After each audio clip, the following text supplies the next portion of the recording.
3 games atop the Big East standings. Kentucky won at Knoxville for the first time in 5 years. Wildcats taking down Tennessee 77-64. 11th-ranked Auburn won its 6th in a row, 91-90 in overtime over LSU. Javon McCormick hit the game winner with 1/10 of a second remaining. Meantime, Oklahoma looking to pick up a win against a ranked opponent for the first time all season. Inbounds Doolittle on the wing. Dribbles into the paint. Stops. Pops. Got it. There's your streak stopper right there. Christian Doolittle having him a day. 25 points. And it's back to a 12-point lead. Toby Rowland from Learfield IMG College. Christian Doolittle finished with 27 points and 12 boards as the Sooners knocked off number 13 West Virginia 69-59. Dayton slipped past St. Louis 71-65. Florida State crushed Miami 99-81. Kansas took care of TCU 60-46. Meantime, Michigan looking to send 16th-ranked Michigan State to its 3rd straight loss. Right corner, Arns into a 3. Well short, one-hop rebound into the 2 hands of Eli Brooks. Brooks, near sideline alley-oop to Teske, a one-hand tomahawk jam. Maybe that'll get Big John going as Chrysler starts to erupt. Ryan Bosch from Learfield IMG College as the Wolverines dump the Spartans 77-68. NBA, 1 game already in progress. They've played 1 in Orlando. Bucks out in front of the Magic 29-24. Baseball news where, according to multiple reports, the Twins have pulled out of that 3-team trade that was supposed to send Mookie Betts and David Price from the Red Sox to the Dodgers. XFL first quarter, the Los Angeles Wildcats lead the Houston Roughnecks 8-6. Earlier, the DC Defenders knocked off the Seattle Dragons 31-19. I'm John Fass. Wake up with D.A. Damon Amendolara. Mornings from 6 to 10 Eastern on CBS Sports Radio. CBS Sports Radio.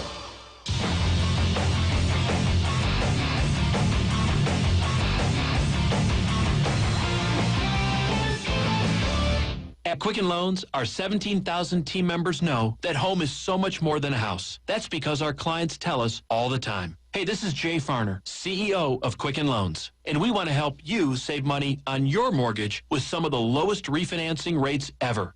Rates are historically low. You may be able to reduce your rate and save money on your monthly mortgage payment right now. Pay off some credit card debt or put some money towards that new bathroom or kitchen you've always wanted. The rate today on our 30-year fixed-rate mortgage is 3.99%. APR 4.23%. That's right, 3.99%. While we can't predict what will happen in the future, we do know that rates have dropped and now is the time to save money on your mortgage. Call us today at 800-QUICKEN or go to rocketmortgage.com to learn how refinancing now may be the right mortgage solution for you. That's 800-QUICKEN or go to rocketmortgage.com. Rates subject to change. Pay 2% fee to receive this discounted rate. Call for cost information and conditions. Equal housing lender. Licensed in all 50 states. And MLS number 3030.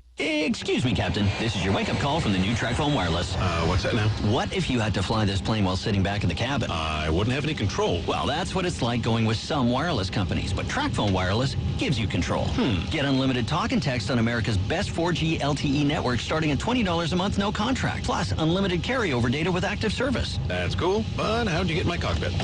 This is your wake-up call, people. The new TracFone Wireless. Now you're in control. Available at major retailers. See terms and conditions at TracFone.com. Geico presents Left Brain versus Right Brain. After much deliberation, I've decided we should switch to Geico. Hey, sounds good to me. We could save hundreds of dollars on our car insurance. Which, now I'm just blue skying here, we can reinvest those funds into my business idea. Oh, not this again. First, get some investors on board, right? Nobody is going to invest in dental floss made of turkey jerky. Okay. Well, not with that attitude. Wow. Geico. 15 minutes could save you 15% or more. Who do I play high school softball for? I play for my mom and dad who've never missed a game. I play for the smell of my leather glove, the sound of infield chatter,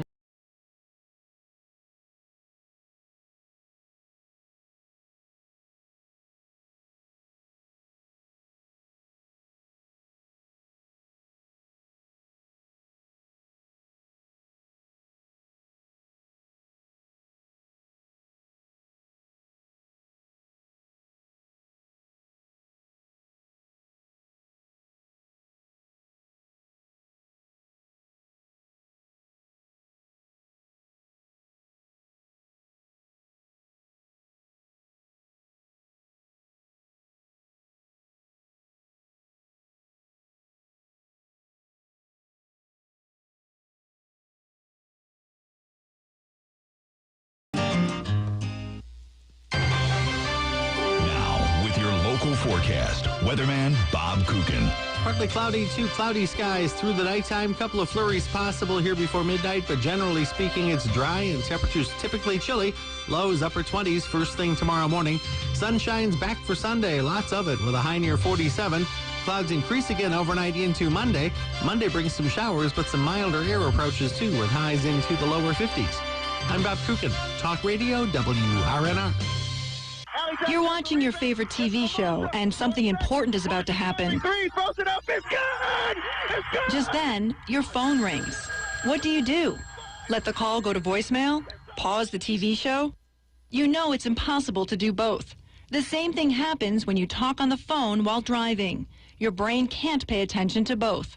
So you stop noticing things that are critical to avoiding crashes, like a car slowing in front of you, a light turning red, or a person riding a bike.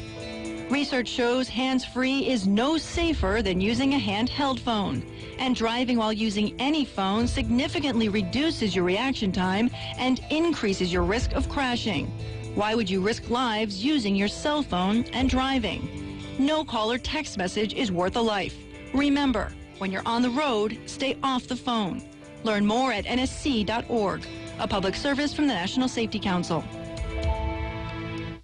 I'm getting older. Do I need to worry about falling? Yes, you do. Each year, 1 in 4 people 65 and older will experience a fall, and many will be serious. The majority of falls happen at home, so remove things that could make you trip and install handrails to keep you steady.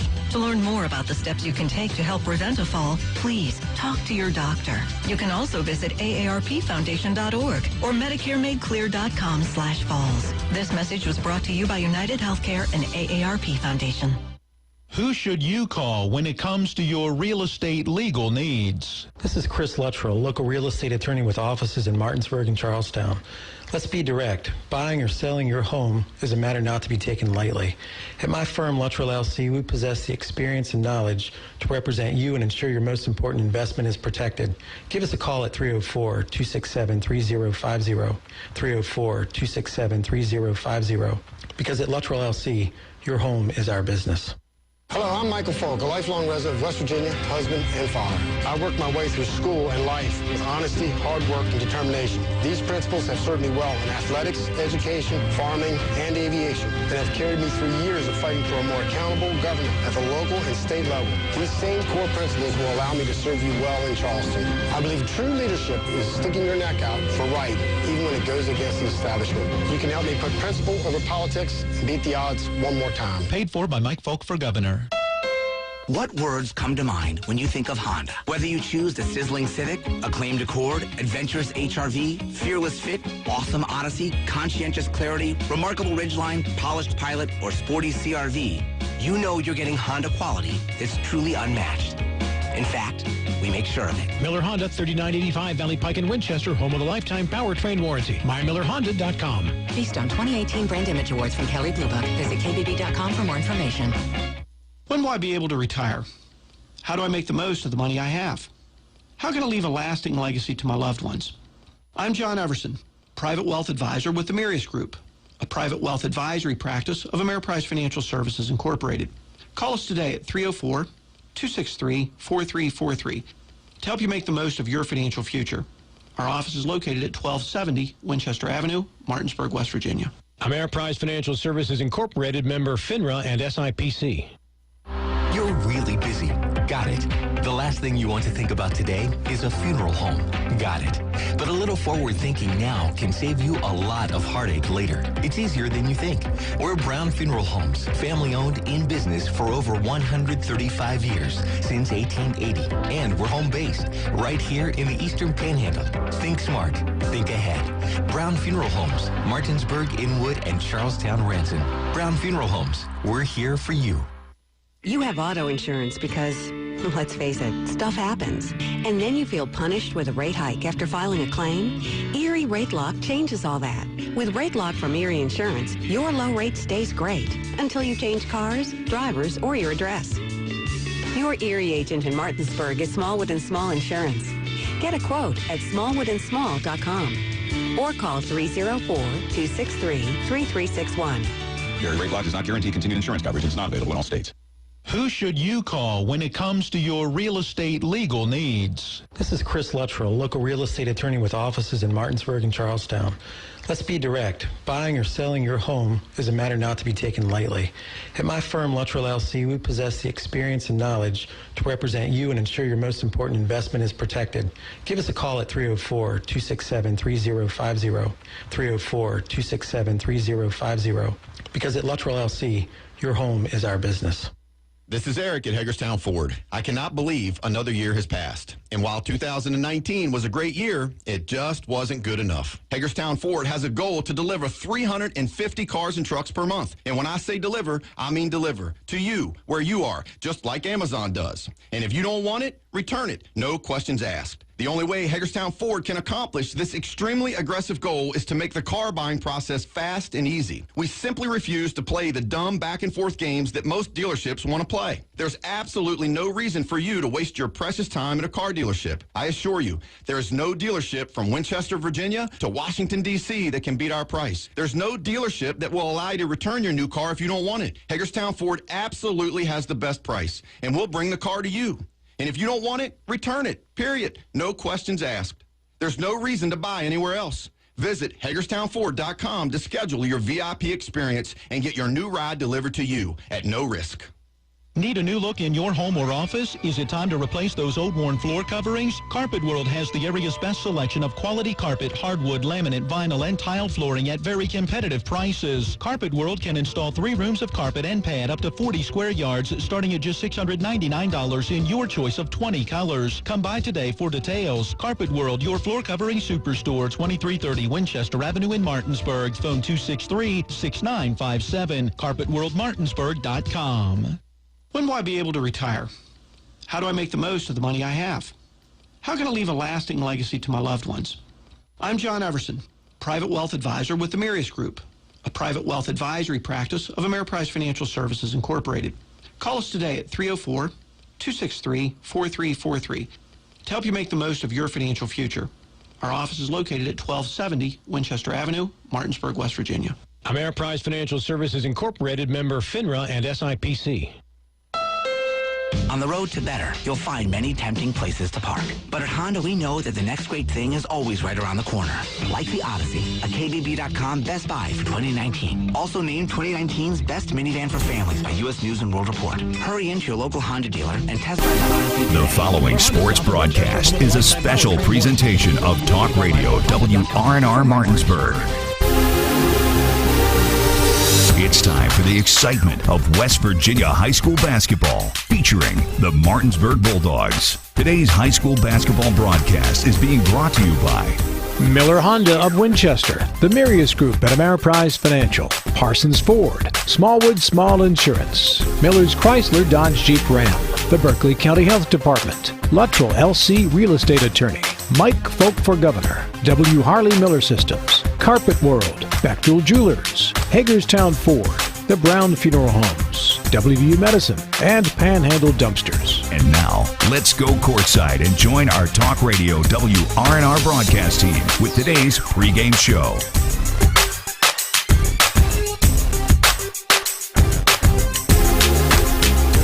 And welcome into the Martinsburg Fieldhouse, where today it is high school boys basketball as the Martinsburg Bulldogs will welcome in the St. Maria Gorreti Gales out of nearby Hagerstown, Maryland. For Talk Radio, WRNR and TV10 Sports, I'm Matt Miller along with Matt Crawford, John Alderton running our TV10 camera, and Eric Sterick, our engineer and producer, back at the studio.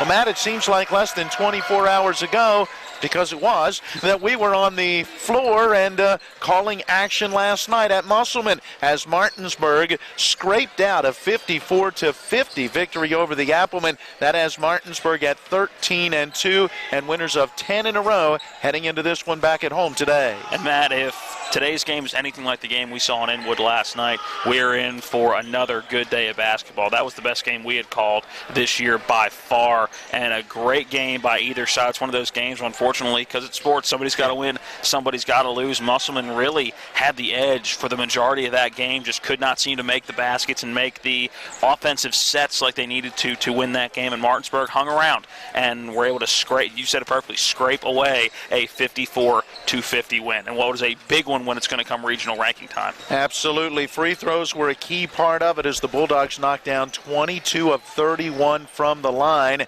They did miss a couple down the stretch, but they were able to hang on to that 4-point victory, 54-50. Now today they take on the St. Maria Gorreti Gales. It's a team that comes in with a tough record, just 9 wins against 16 losses. But remember, they play in that always tough Baltimore Catholic League, and they've gone just 3-10 against that stiff competition. Don't let the record fool you. This will be a test today for the Bulldogs. Yeah, this is a Gorreti team that is facing not only some of the best schools in the tri-state area, really 4-state area when you're going Pennsylvania, Maryland, West Virginia, and Virginia, but they're playing schools that are nationally ranked across the country, and this is a team that is going to be much better, as you said, than that 9-16 record, and a couple of guys that are going Division I on this roster, and including a big guy down low. Matt Rogers goes 6'8", the senior forward, believe is committed to American from what we understand, so that is going to be a tough task for Martinsburg today because they don't have anybody that can match up with 6'8" one-on-one.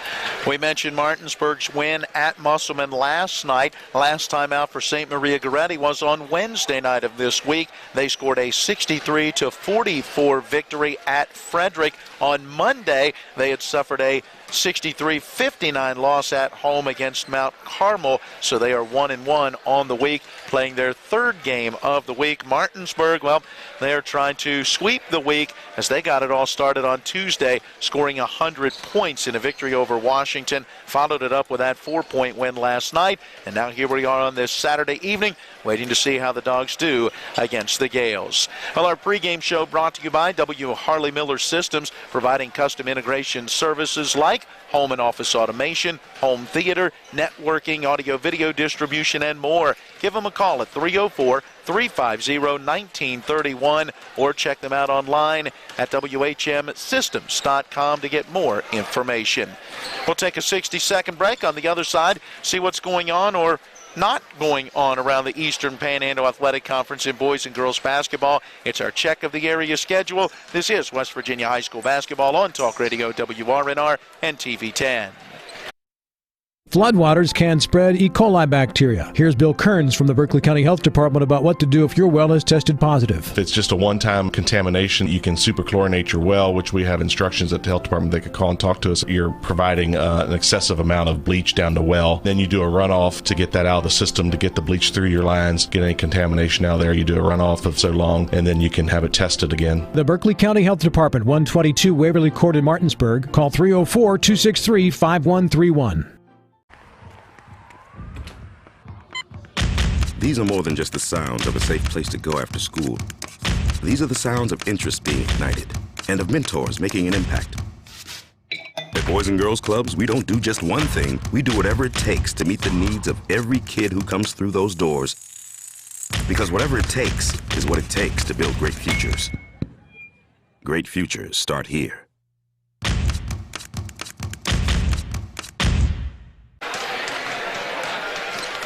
We welcome you back into the W. Harley Miller Systems pregame show. Time for our check of the area schedule. We've already talked about Martinsburg's win last night over Musselman by a 54-50 final. Hedgesville was to play at Spring Mills last night.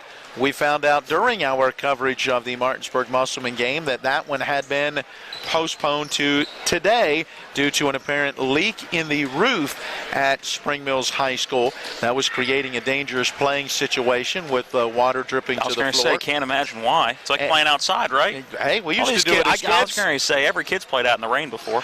And so, again, that was moved to today. But, Matt, you saw word earlier today that it ended up being postponed yet again. Yeah, apparently they could not get that leak fixed. And still, I don't know if there's water damage on the floor, because obviously with the hardwood floors that aren't meant to be outside, there could be water damage in the floor at Spring Mills, and not a good situation out there. But that game has been postponed. No makeup date yet, but obviously that's going to be one you make up with it being a regional game.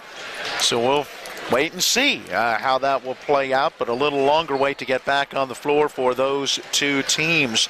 Last night in boys and girls action, Jefferson was victorious. On the girls' side, they beat Hampshire 53-38. They followed it up with a boys' victory, 70-51. Oh, wait a minute. Both of those games weren't played at Jefferson either. No, they were played at Wildwood Middle School, right next door to Jefferson High School in Shenandoah Junction. And that's a game that Jefferson really put their foot on the floor in the second half. It was a tight game through the first and second quarter, and that game, I'm sure, much larger of a margin than it probably looked throughout the game. Hampshire stuck around as long as they could, but Jefferson proving why they should be a little bit higher up in those sectional regional rankings, getting that 19-point win. Well, and from what I read, and not water an issue there at Jefferson, but there was an issue with one of the baskets. Yeah, I don't know whether they couldn't get a basket down, whether they couldn't get one. I don't know what the issue was specifically, but it was a issue with the basket. And I know a lot of times, depending on what they're doing in the gym, they'll raise the basket up. So the only thing I can think of is it was a backboard problem, or they just couldn't get the basket down.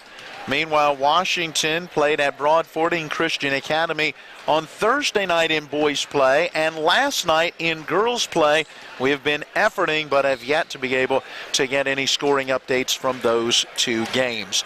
Matt, let's talk about some other action. First, JV basketball. Martinsburg was down by about 6 or 7 at the half, but rallied to beat St. Maria Gorreti 56-52, snaps a modest 2-game losing streak, and has Martinsburg's JV boys now at 9-3 on the season. The key was just not being a game that was 50-43. Last two losses for them had been by that score, an identical score last two times out. But yeah, battled back and were able to get a win against what looked like a very good JV team from Gorreti as well.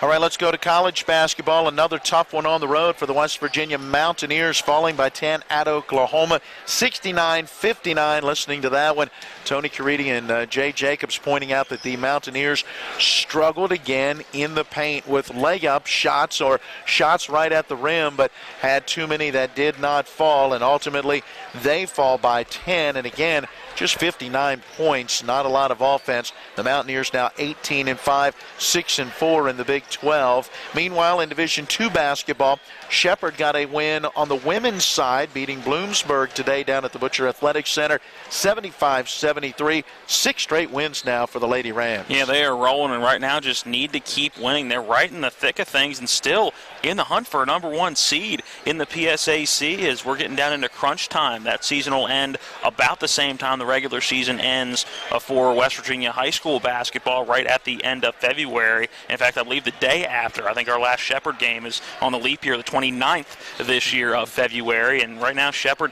still in the thick of things right now. I think probably secured a playoff spot at this point, but still battling for that number 1 seed and surprising people every single time out as to how good this young Rams team is. Yeah, they are now 17-5, 11-5 in PSAC East play. Meanwhile, the Shepherd men got back in the win column. They defeated Bloomsburg today 85-74. A 4-3 record over the last 7 games now for the Rams, and bouncing back from a very disappointing loss on the road at Lock Haven last time out. And any win they can scrape away at this point in the season is good. They're not pretty much the exact opposite of what the women are doing right now. They're just trying to battle for a playoff spot. We believe it's the top 6 from the East and the West that are going to make that postseason tournament in PSAC play. And right now, Shepherd just trying to grind out and become that number 6 team, and every win helps at this point. Yep, the Shepherd men 10-12, now 6-10 in the PSAC. And Shepherd baseball falling today as they lost game 2 of a 3-game weekend set at USC Aiken after losing yesterday 13-0 a little better on both ends, as they did get 3 runs on the board, but still gave up 7 and fell today by a 7-3 final. Had the bases loaded with 2 outs in the top of the 9th inning, so the tying run was at the plate, but the Rams could not get it done. They'll try to salvage at least 1 game out of that series when the 2 get together tomorrow. All right, that's our check of the area schedule. Let's take another 1-minute timeout. On the other side of the break, we'll hear from Bulldogs head coach Dave Rogers as Martinsburg gets ready to take on the St. Maria Gorreti Gales. This is West Virginia High School boys basketball on Talk Radio WRNR and TV 10. It's one of the toughest times you'll ever face when someone close to you passes away. It's a swirl of papers to sign and arrangements to be made, all while you're dealing with grief. At Brown Funeral Home, we encourage you to pre-plan. Pre-planning not only makes things easier for you, it protects you from rising costs.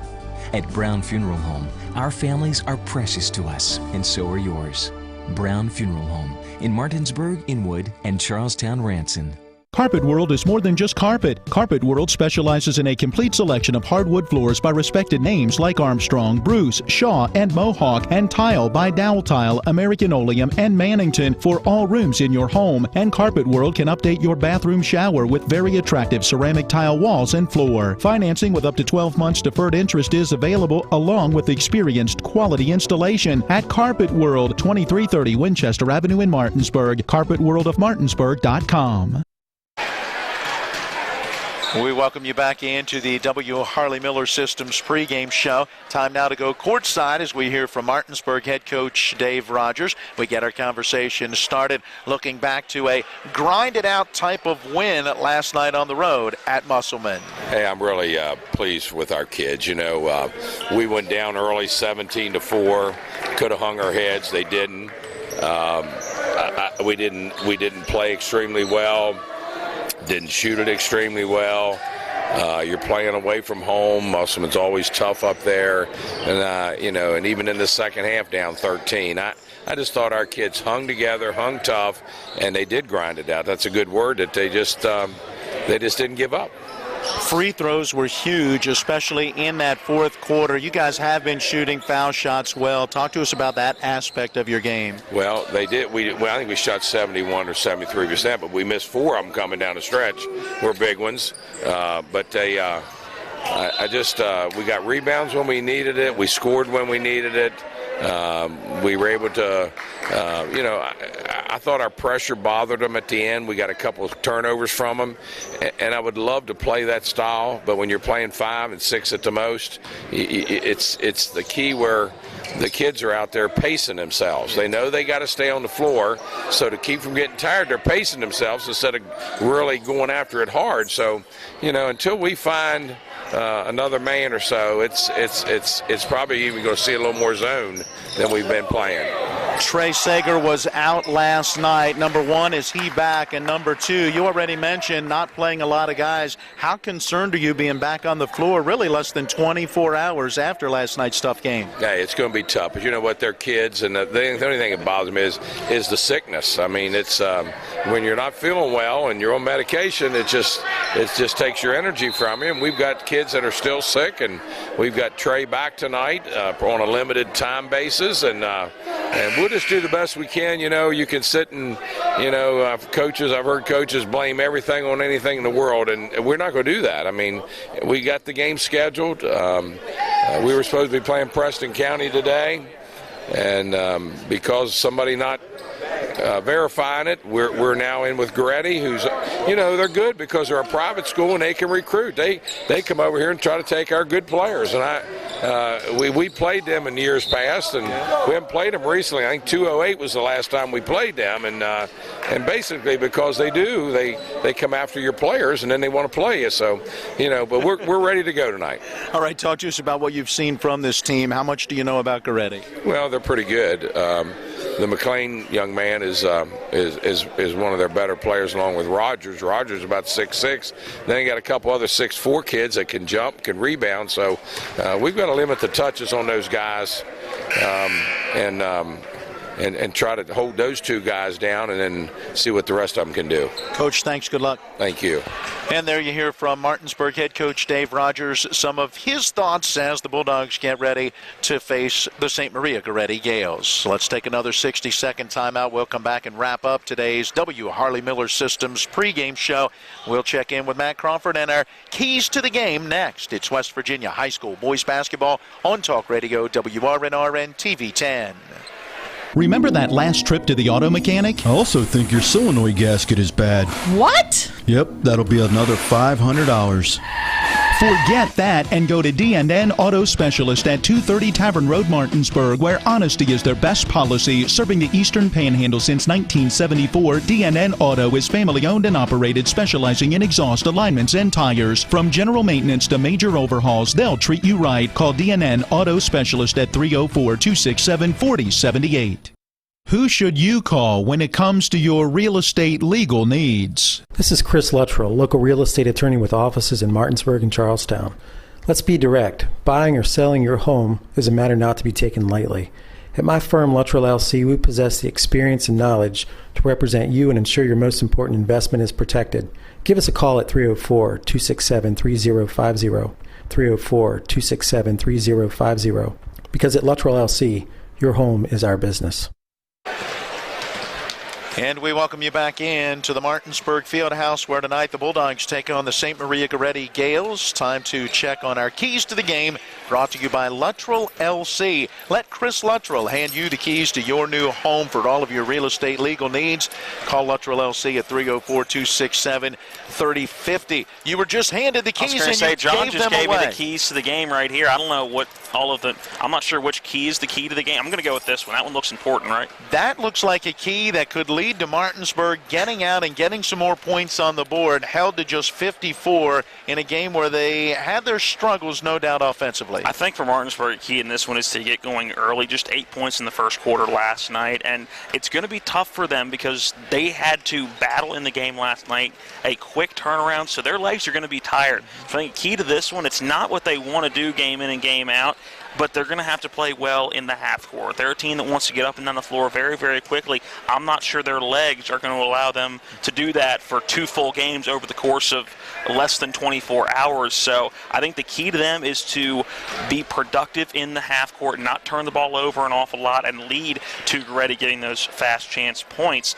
And on the flip side, for the Gales of St. Maria Gorreti, I think they got to use the size. A bunch of guys going 6'2", 6'3", 6'4", 6'5", 6'8", with Matt Rogers down low, so I think a key to them is to use that size to an advantage, set up in the half court, and just try to wear Martinsburg down inside.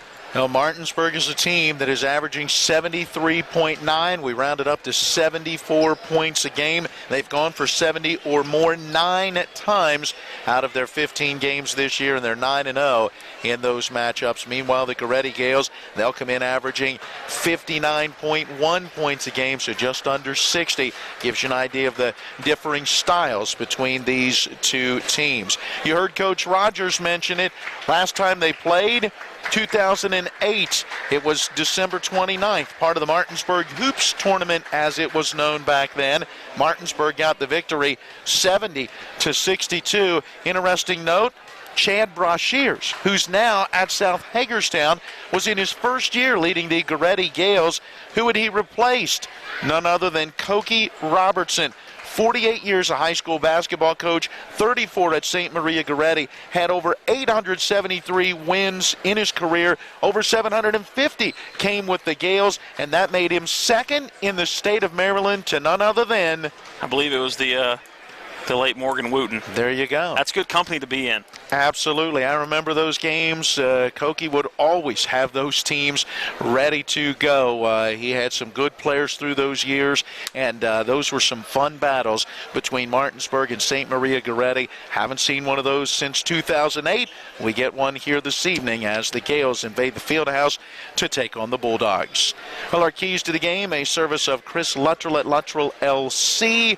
For all of your real estate legal needs, just phone 304-267 30-50. Well, the two teams already back at their benches waiting for the final 30 seconds to run off the pregame clock. Think they're ready to go? Let's go. Time to play some basketball. Well, it's time for us to get into these starting lineups. They're brought to you by D&N Auto Specialist. If your vehicle's not starting properly, start at D&N Auto to get it fixed right the first time. Family owned and operated since 1974. Give them a call at 304-267-4078.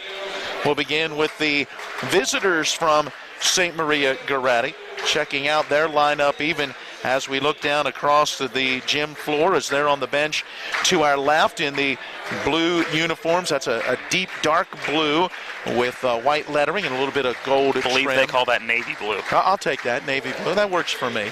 Martinsburg on the bench to our right.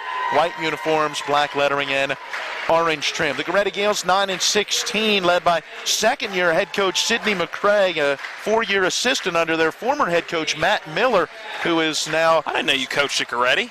I did not. He's serving as an assistant, by the way, up at Mount St. Mary's in the college ranks. Tommy Hargrove, Gavin Rajafile, Anthony Cook, and Jacob Rudolph are assistant coaches for the Gales. Briggs McLean is a 6'2 senior starting at guard. Vincent Payne is a 6'2 junior guard. Mark Statz is a 6'4 junior forward. Matt Rogers, a 6'8 senior forward. And Jordan Nkoa Abasolo is a 6'4 sophomore guard. Now for the Martinsburg Bulldogs, they are 13-2 on the season, winners of 10 in a row. They're led by 41st-year head coach Dave Rogers. His record 778 wins, 222 losses, assisted by Bruce Fowler, Richard Moore, Chris Berg, and Darrell Smith. For the Bulldogs, Dorn Smith, a 6'3 junior, will start at forward. Telrin Villa is a 6'3 senior forward. Garrett Stobbs, a 6'1 junior guard. Teddy Marshall, a 6'2 senior guard. And Anthony Smith is a 6'1 junior guard. Trey Sager, who has been in the starting lineup most of the year but has been out ill this week, he is back but will not start tonight. Lineups brought to you by D&N Auto Specialist, where honesty is their best policy. They specialize in exhaust alignments and tires. Give them a call at 304-267-4078 to set up an appointment. Now we take a 2-minute timeout. When we come back, we got the opening tip and all the play-by-play. It's West Virginia High School boys basketball on Talk Radio, WRNR, and TV 10. Get the biggest savings of the year at the 2019 Big Finish event going on now at Miller's Chrysler Dodge Jeep Ram in Martinsburg. How about an all-new Ram 1500 LTD over $10,000 off plus 0% APR? A 2019 Ram HD 3500 over $7,000 off. A 2020 Jeep Compass is only $21,266. The all-new Chrysler Voyager is $27,479 plus 0% APR. And a 2019 Chrysler 300 is only $24,815. Celebrate the 2019 Big Finish with the deepest discounts and lowest APR of the year. No money down, no payments for 90 days. Great selection, great people, and great deals at Miller's Chrysler Dodge Jeep Ram, Route 9 at Kelly Island Road, home of the lifetime powertrain warranty. Online at millerschryslerjeep.com. Stock numbers 20126, 20017, 19347, 20135, 19232. All payments based on approved credit, taxes, tags, and processing fees extra. See dealer for details. Hi, this is Eric from Hagerstown Ford. I keep telling you that Hagerstown Ford has completely changed the car buying experience forever. And with a return policy easier than Walmart, Hagerstown Ford has a goal to deliver 350 cars and trucks per month. And when I say deliver, I mean deliver to you, where you are, just like Amazon does. And if you don't want it, return it. No questions asked. The only way Hagerstown Ford can accomplish this extremely aggressive goal is to make the car buying process fast and easy. We simply refuse to play the dumb back and forth games that most dealerships want to play. There's absolutely no reason for you to waste your precious time at a car dealership. I assure you, there is no dealership from Winchester, Virginia to Washington, D.C. that can beat our price. There's no dealership that will allow you to return your new car if you don't want it. Hagerstown Ford absolutely has the best price, and we'll bring the car to you. And if you don't want it, return it, period. No questions asked. There's no reason to buy anywhere else. Visit HagerstownFord.com to schedule your VIP experience and get your new ride delivered to you. Contact dealer for details. Well, a very quick rendition of our national anthem in action very quickly underway. The tip was controlled by Gorreti, but immediately they turned it over. And as you just saw on TV 10 or WRNR TV on YouTube, the Dogs working to Telrin Villa in the paint. His short jumper up and good. Here's an alley-oop lob tipped up and in on the other end by Matt Rogers. Gorreti answers, and we're tied at 2. Well, there you go. There's Matt Rogers, as you talked in the pregame show. Matt Crawford, he's going to be a tough guard. Stops from straight away. His three-pointer wide to the left, and there's Rogers corralling the rebound. Gorreti going to head the other way as McLean brings it into the front court. Sends on the near wing to Vincent Payne. From the right corner, three ball up and good. That's his 54th three on the season. And you talking to some people before the game, if Payne is on, he is on. He will put them up. 54 threes already on the season. And you wonder, going back to Matt Rogers, you ever wonder if 6'8" really is 6'8"? Him getting the rebound that last on the floor against Dorn Smith, who goes 6'3", he's a real 6'8". Yeah, no doubt about it. Teddy Marshall controlling that dribble on the far side. Marshall got poked in the eye last night in that game at Musselman. Little pick and roll action down low to Dorn Smith. Misses the first shot, gets it back, puts it up and in off the glass. Nice job down inside by Dorn Smith. Quickly the other way. Payne has it in front of the Bulldog bench on this right wing. 5-4, the Gorreti lead at 1. From straight away, three ball up and good. And that's Matt Rogers with his 27th three of the season at 6'8". He can go inside or out. And that's why he's being recruited by D1 programs. You almost need to be able to do that no matter what position you're playing at the D1 level now in college basketball. Teddy Marshall giving to Dorn Smith. To Garrett Stobbs in that right corner. Little crossover dribble to get some separation. His 17-footer, though, rolls around the rim and out. And there's Rogers with yet another rebound. Rogers quickly into the front court to Payne from the left side. His three ball is up and good. Yeah, Payne's on early. He has hit his first two three-pointers. Gorreti leads 11-4, and Martinsburg head coach Dave Rogers needs a timeout. See if it'll be a 30-second. It will be. Let's take the 30-second break as well with 5:45 to play, quarter number 1, and Gorreti out in front, 11-4. Let's talk trash, because when it comes to trash, you have options. Panhandle Dumpsters is a local family-owned garbage hauling company serving both residential and commercial customers with weekly trash pickup, dumpster service, yard waste pickup, and bulk pickups too. Panhandle Dumpsters will give you a free trash can and provide curbside service for just $23 a month. Panhandle Dumpsters features a fleet of quieter, eco-friendly garbage trucks, thereby reducing the noise usually associated with pickup. Switch now and save up to 30%. Call 833-DUMP-STR, panhandledumpsters.com. Well, Martinsburg got off to a slow start last night. Matt rallied for the 4-point victory at Musselman. A bit of a slow start in this one, or maybe it's just Gorreti's that hot. Yeah, Gorreti is shooting very, very well. 2 quick threes for Vincent Payne. Already 3 threes hit in this first quarter. Not even 3 full minutes in. Matt Rogers has had one from straight away as well. Driving into the lane, stripped to the basketball, Teddy Marshall, and they'll say out of bounds off of Marshall. Wow, Jordan Nkoa Abasola was the one who got his hands on it. I thought it went out off of him. Instead, it is a turnover for the Bulldogs. 11-4 the lead for St. Maria Gorreti. Working into the front court, Briggs McLean, guarded by Marshall.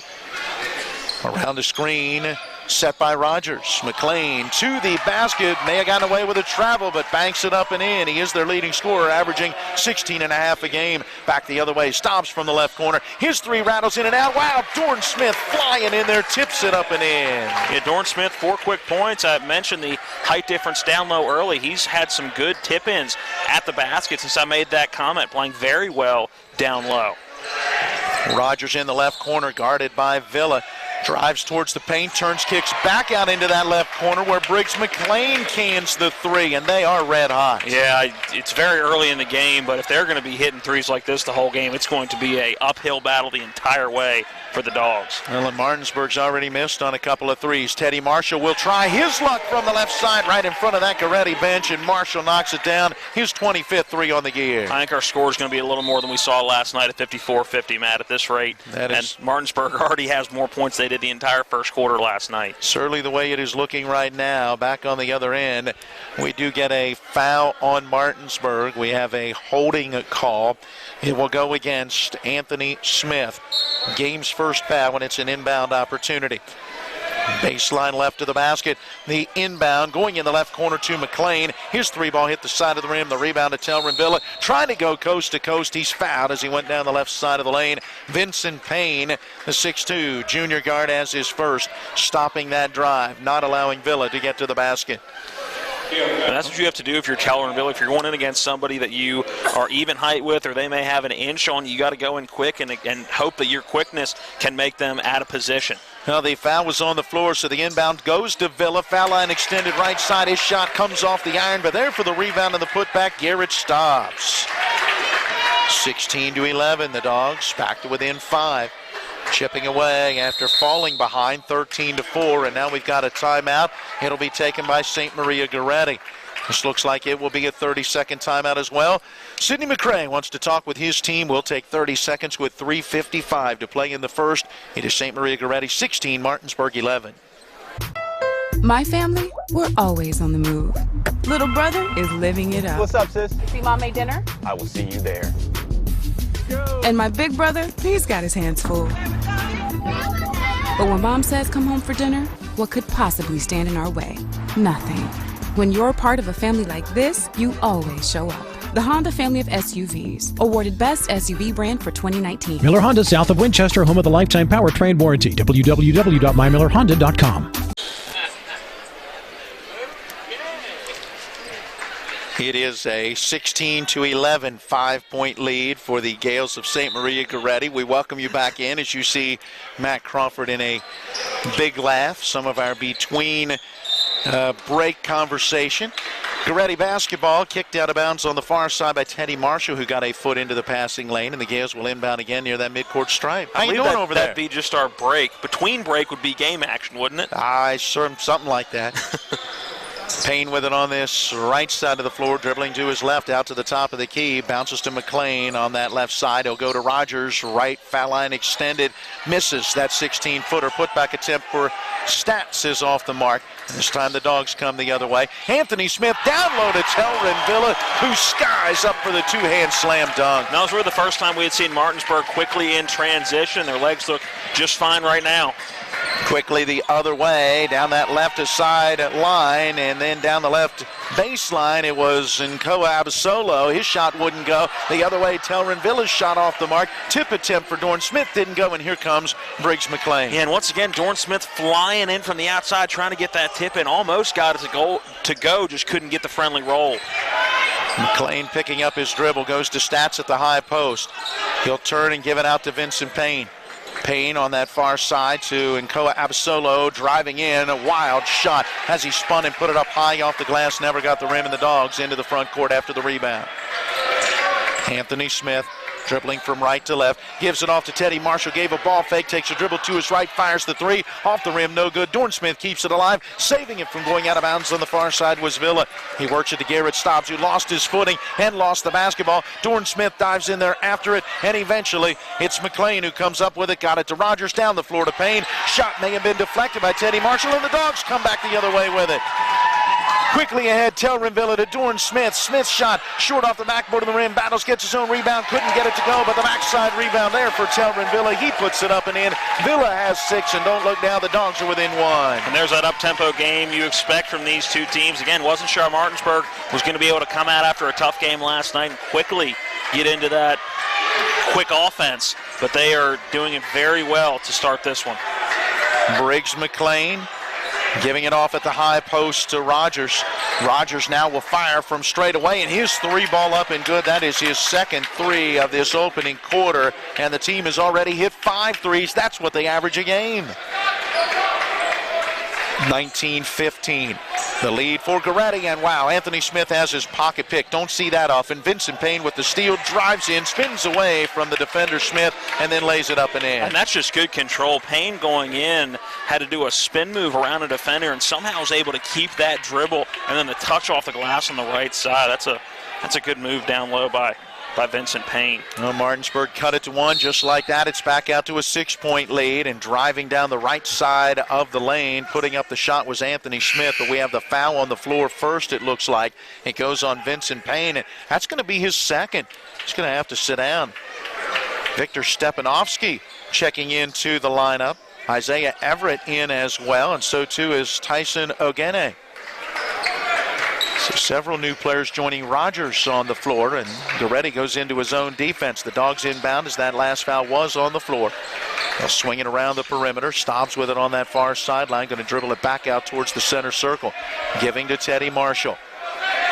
46 seconds and counting. Pass goes high post to Dorn Smith. Smith's got to turn around right there. He's got a wide open jump shot from the foul line extended if he turns around. Backwards to the basket the entire time. Teddy Marshall driving in on the angle left side. Shot wouldn't go. Tip attempt for Dorn Smith is off the mark. The rebound for Gorreti, and on the outlet, Anthony Smith able to get into that passing lane. He knocks it out of bounds, and the Gales will inbound. Still length of the floor to go. And Koa Abasolo out as Briggs McLean, Briggs, B-R-I-G-G-S, Briggs McLean on his way to the University of Hartford up in Connecticut. We have a brief time on the floor. We've got our head referee calling both coaches over. There is a conversation related to something in the book.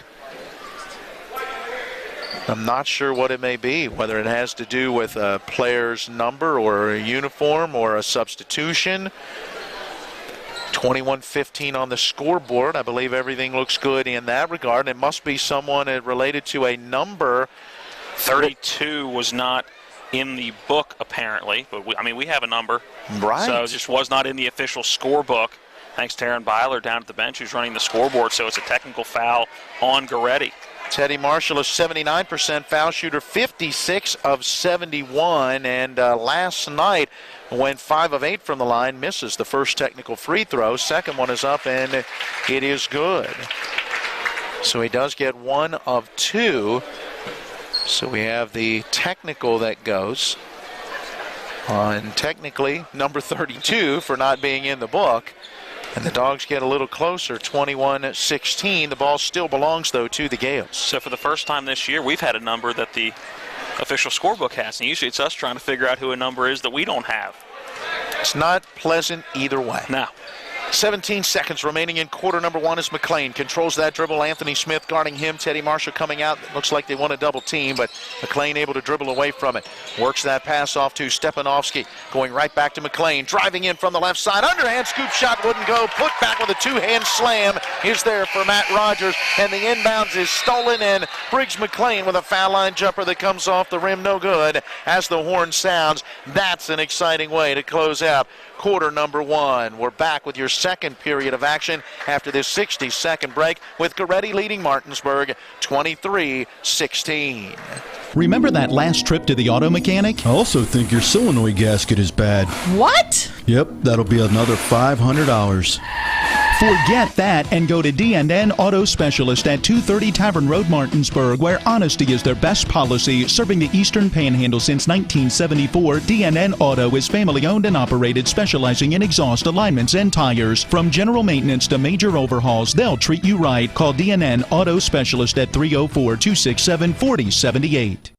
Who should you call when it comes to your real estate legal needs? This is Chris Luttrell, local real estate attorney with offices in Martinsburg and Charlestown. Let's be direct. Buying or selling your home is a matter not to be taken lightly. At my firm, Luttrell LC, we possess the experience and knowledge to represent you and ensure your most important investment is protected. Give us a call at 304-267-3050, 304-267-3050, because at Luttrell LC, your home is our business. Along with Matt Crawford, I'm Matt Miller. John Alderton running our TV10 camera. Eric Sterick, our producer and engineer, back at the studio. The Dogs down by 7, but they have the basketball. Quarter number 2 underway as they continue to shoot at the hoop to our left, working against the zone defense of the Gales. The Dogs working it around the perimeter. Teddy Marshall on this left wing gives off of the high post to Telrin Villa. He turns and puts it up. 15-foot jumper good. Villa now has 8. Yeah, bread and butter for Villa. Foul line extended. He's going to knock down more of those shots than not. Open from the right corner. A 3-ball is on the way for Stepanovsky. It's off the backside of the iron, and the backside rebound to Everett. His pass, though, in the paint is stolen. Teddy Marshall got a hand on it. It was taken by Stobbs. Ahead to Marshall. Slows it down and backs it out on this left sideline. Good transition defense as Gorreti got back quickly. 23-18, the Gale advantage. Look at that height, and they're very long. Add in the arm reach, and they really can extend that defense. Garrett Stobbs, right corner three off the mark. Yeah, and you can tell whether it's Teddy Marshall, Teller, and Villa, they try to look for a couple of cross-court passes that you can get most of the time against the teams you're playing, but with the height and with that arm length of Gorreti, just not able to do that. Ogene, right side, feeding down low to Everett. Nice job with two defenders around him to put it up and in with the left hand. 25-18. Gorreti out in front. 6:40 and counting. Quarter number 2.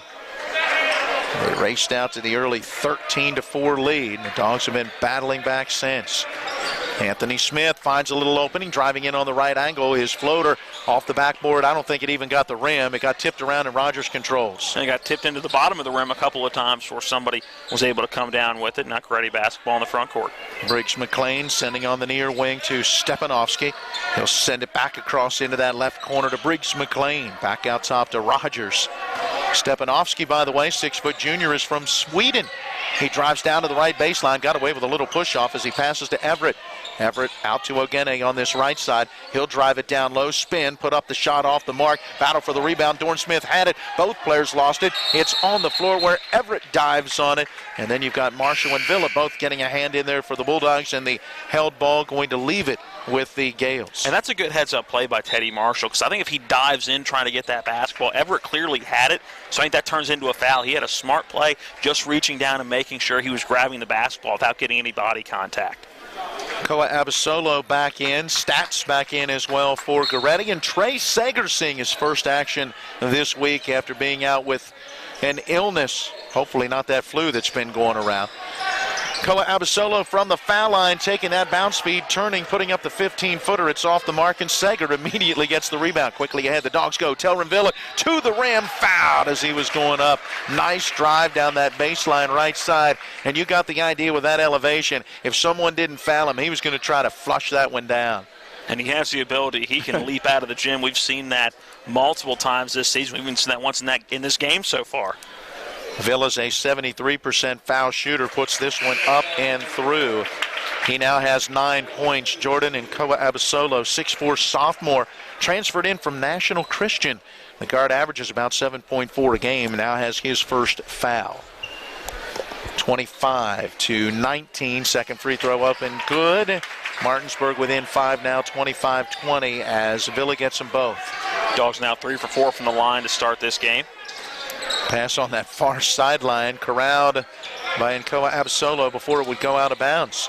McLean with it now on the left wing. He backs up a bit, pulls up off the dribble. His jumper off the backside of the rim. Rebound tipped around. Everett goes down to the floor to get it out beyond the three-point line. Got it to McLean. Skip pass into this right corner to Stats. Out to Rogers on the wing. In the lane to Nkoa Abasolo. Works his way down low. Spins. Puts it up with that right hand. Almost jump hook. And it comes off the iron, and the rebound out of bounds off Mark Stats. Give it to Martinsburg. And right now, Martinsburg doing a very good job of help defense. You can tell that Gorreti trying to use that size advantage driving into the lane and just having to kick it out almost every time, not being able to use that size advantage. Good defense by Martinsburg to start this game. Nearing and now under 5 minutes to play in our second quarter. Bulldog basketball continuing to work against that very lengthy zone defense. Out top with it is Teddy Marshall. Controlling that dribble, now bouncing it down low, trying to get it to Sager. Sager comes out of there with it, has his shot blocked, but we've got a whistle and a foul. 2 free throws coming up for Trey Sager. I believe that foul going to go on Matt Rogers. No, they're okay. Looks like Isaiah Everett may be the one. I thought they were going to get Rogers coming over the back with that block. Instead, I guess they say body contact made first by the 6'2" junior guard. Everett's got his first, and Trey Sager, a 56% foul shooter, 5 of 9 coming in. Misses the free throw, now 5 of 10, and misses the second one as well. The Dogs with a missed opportunity there, still down by 5. Into the front court, pass goes to Payne, left side 3, short off the rim. Rogers, the rebound, puts it up with the right hand and banks it in. Matt Rogers now has 12 points. And again, the Dogs don't have an answer for the big 6'8" guy inside. Teddy Marshall on the dribble on this left side of the floor. Bounces a pass, high post to Telrin Villa. Turning, 15-foot jumper off the mark. Rebound in the lane to Dorn Smith, and his short jumper up and good. And that's set up by just a tip out by Trey Sager. Wasn't able to get the rebound, but able to get a hand on it and tip it out, hoping that a dog teammate was going to be able to run it down, and it was Dorn Smith able to do that. And a good block by Trey Sager now. Yeah, Briggs McLean along that left baseline tried to force up a shot, but it was blocked. And now from that left side, Stats with a long jumper. It rims out no good, and back the other way. Teddy Marshall driving in, gets fouled. His underhand scoop shot came off the rim where Dorn Smith followed with a two-hand slam. But the personal foul had already been called, and Vincent Payne, 6'2" junior guard, now has 3 early fouls. Yeah, Payne going to have to sit down for the rest of this first half, I would assume. Can't imagine he would play the rest of this first half with 3 fouls, especially the way he's been knocking down threes. Teddy Marshall rattles one home. That first free throw hit about every part of the rim before finally going in, and Jordan and Koa Abasolo back in. Marshall now with 5 early points. He averages 17.4, second leading scorer for the Dogs, with Telrin Villa just under 20. Free throw up and good. Marshall gets them both. He now has 6 points, 27-24. Dogs back within 3. 3:47 and counting here in our first half. McLean to Nkoa Abasolo. Around to Everett on that far side. Back out top to McLean. He'll send to Rogers on this right wing. Nkoa Abasolo back to the basket at the high post. Puts it on the floor, but a great job by that Bulldog defense. He has to give it off to McLean. Now to Stats. Back to Nkoa Abasolo. Left side 3 on the way. He got it. Oh, boy, that's just his 5th 3 on the season. Not necessarily his forte, but he hit that one. And hit it in a little bit of traffic, too. Not a clear, wide-open 3. Again, the Dogs playing very, very tight defensive. Picked up that perimeter defense as well as this game's gone along. 30-24, the lead for Gorreti. Martinsburg working to Telrin Villa, right side of the lane from 12 feet out. His shot rattles in and out, no good. Gorreti the other way. Briggs McLean to the basket, draws contact, and he'll get 2 free throws. That foul on Teddy Marshall. Did everything he could to keep his hands straight up, but was kind of backpedaling and got him with the body. See what we'll have as St. Maria Gorreti head coach Sidney McCray calls most of his team to himself except for Matt Rogers. Yeah, you got to have the big man down there to try to get that put back. And you say what put back, as Briggs McLean, a 78% foul shooter, and the free throw up and good. He gets to the line, Matt, in 25 games, 116 free throw attempts, and with that make, he's now made 91 out of 117. 6 points for him, normally averaging 16.5 a game. This one up and good as well. 32-24. St. Maria Gorreti in front with under 3 minutes to play in the first half. Garrett Stobbs beyond the arc on that right side. Gives it out top to Anthony Smith. Smith driving down the left of the lane. Oh, his shot was blocked by Nkoa Abasolo, and we get a call from the outside official, and I think that might have been a bailout. That looked like a pretty clean block from our vantage point, but Anthony Smith, the beneficiary, will go to the line. Yeah, and Nkoa Abasolo really in good positioning, was step for step with Anthony Smith as Smith knocks down the first foul shot. I'm not sure you can play better defense than that. Now the Dogs 5 for 5 from the line here in this second quarter. Makes them 6 for 7 on the ball game, and as I say it, Smith misses, and Rogers flies in for the rebound. Quickly into the front court, Briggs McLean, and as he goes through a double team, we get a whistle and a foul. That one may go on Anthony Smith. Nope, it's one for Garrett Stobbs. So that'll be his first. Would have been the second on Smith, which is why we're kind of wondering who it might go against. Right now the Dogs have 3 players, Stobbs, Marshall, and Smith, with 1 foul each. Rogers triggering the inbounds, baseline right side. Bounces it to Stats, low post right side, quickly taken away by Dorn Smith. He couldn't handle it cleanly, but it was picked up by Anthony Smith. And the Dogs work into the front court. Still down 32-25.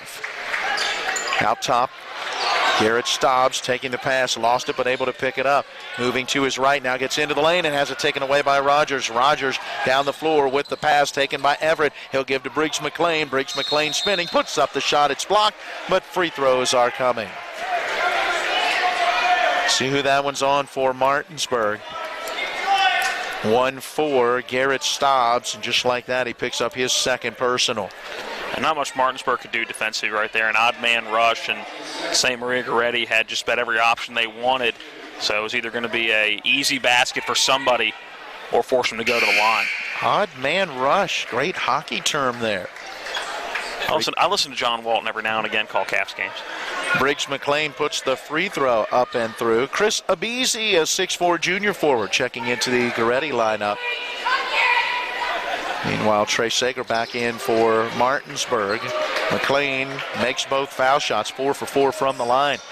34-25 is the lead for Gorreti, and Martinsburg turns it over. Anthony Smith on the left sideline, faking right, then wanted to go left towards the baseline and dribbled it right past his hand out of bounds. And Matt, you mentioned that Briggs McLean converting on 100 free throws in this season so far. There are some players that don't shoot 100 free throws in a season.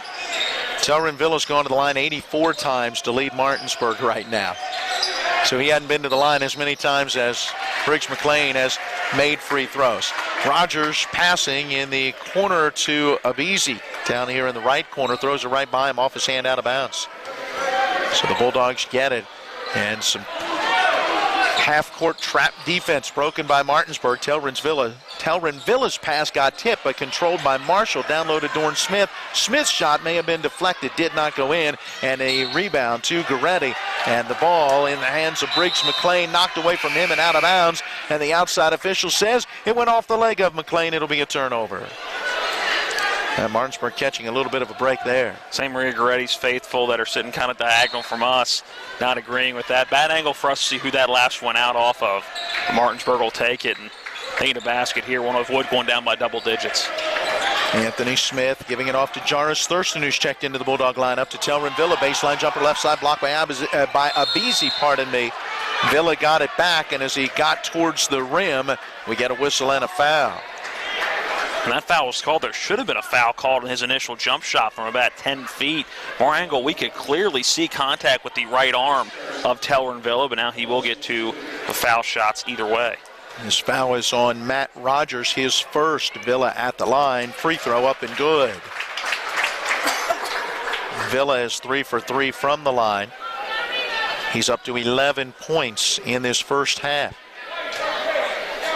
Second free throw coming. It is up and it is good also. 34-27. Gorreti out in front by 7. A minute 16 and counting in our first half. Briggs McLean into the front court to Everett along the baseline to Abisi down low. Back out to McLean. Left side 3 on the way. Got it. Briggs McLean has his second 3 of the ball game, and that's the 7th 3 of the first half for Gorreti. Now that lead back out to 10. Teddy Marshall trapped along the near sideline, able to get rid of it to Thurston. To Anthony Smith on that right sideline. Back to Thurston and back again to Smith.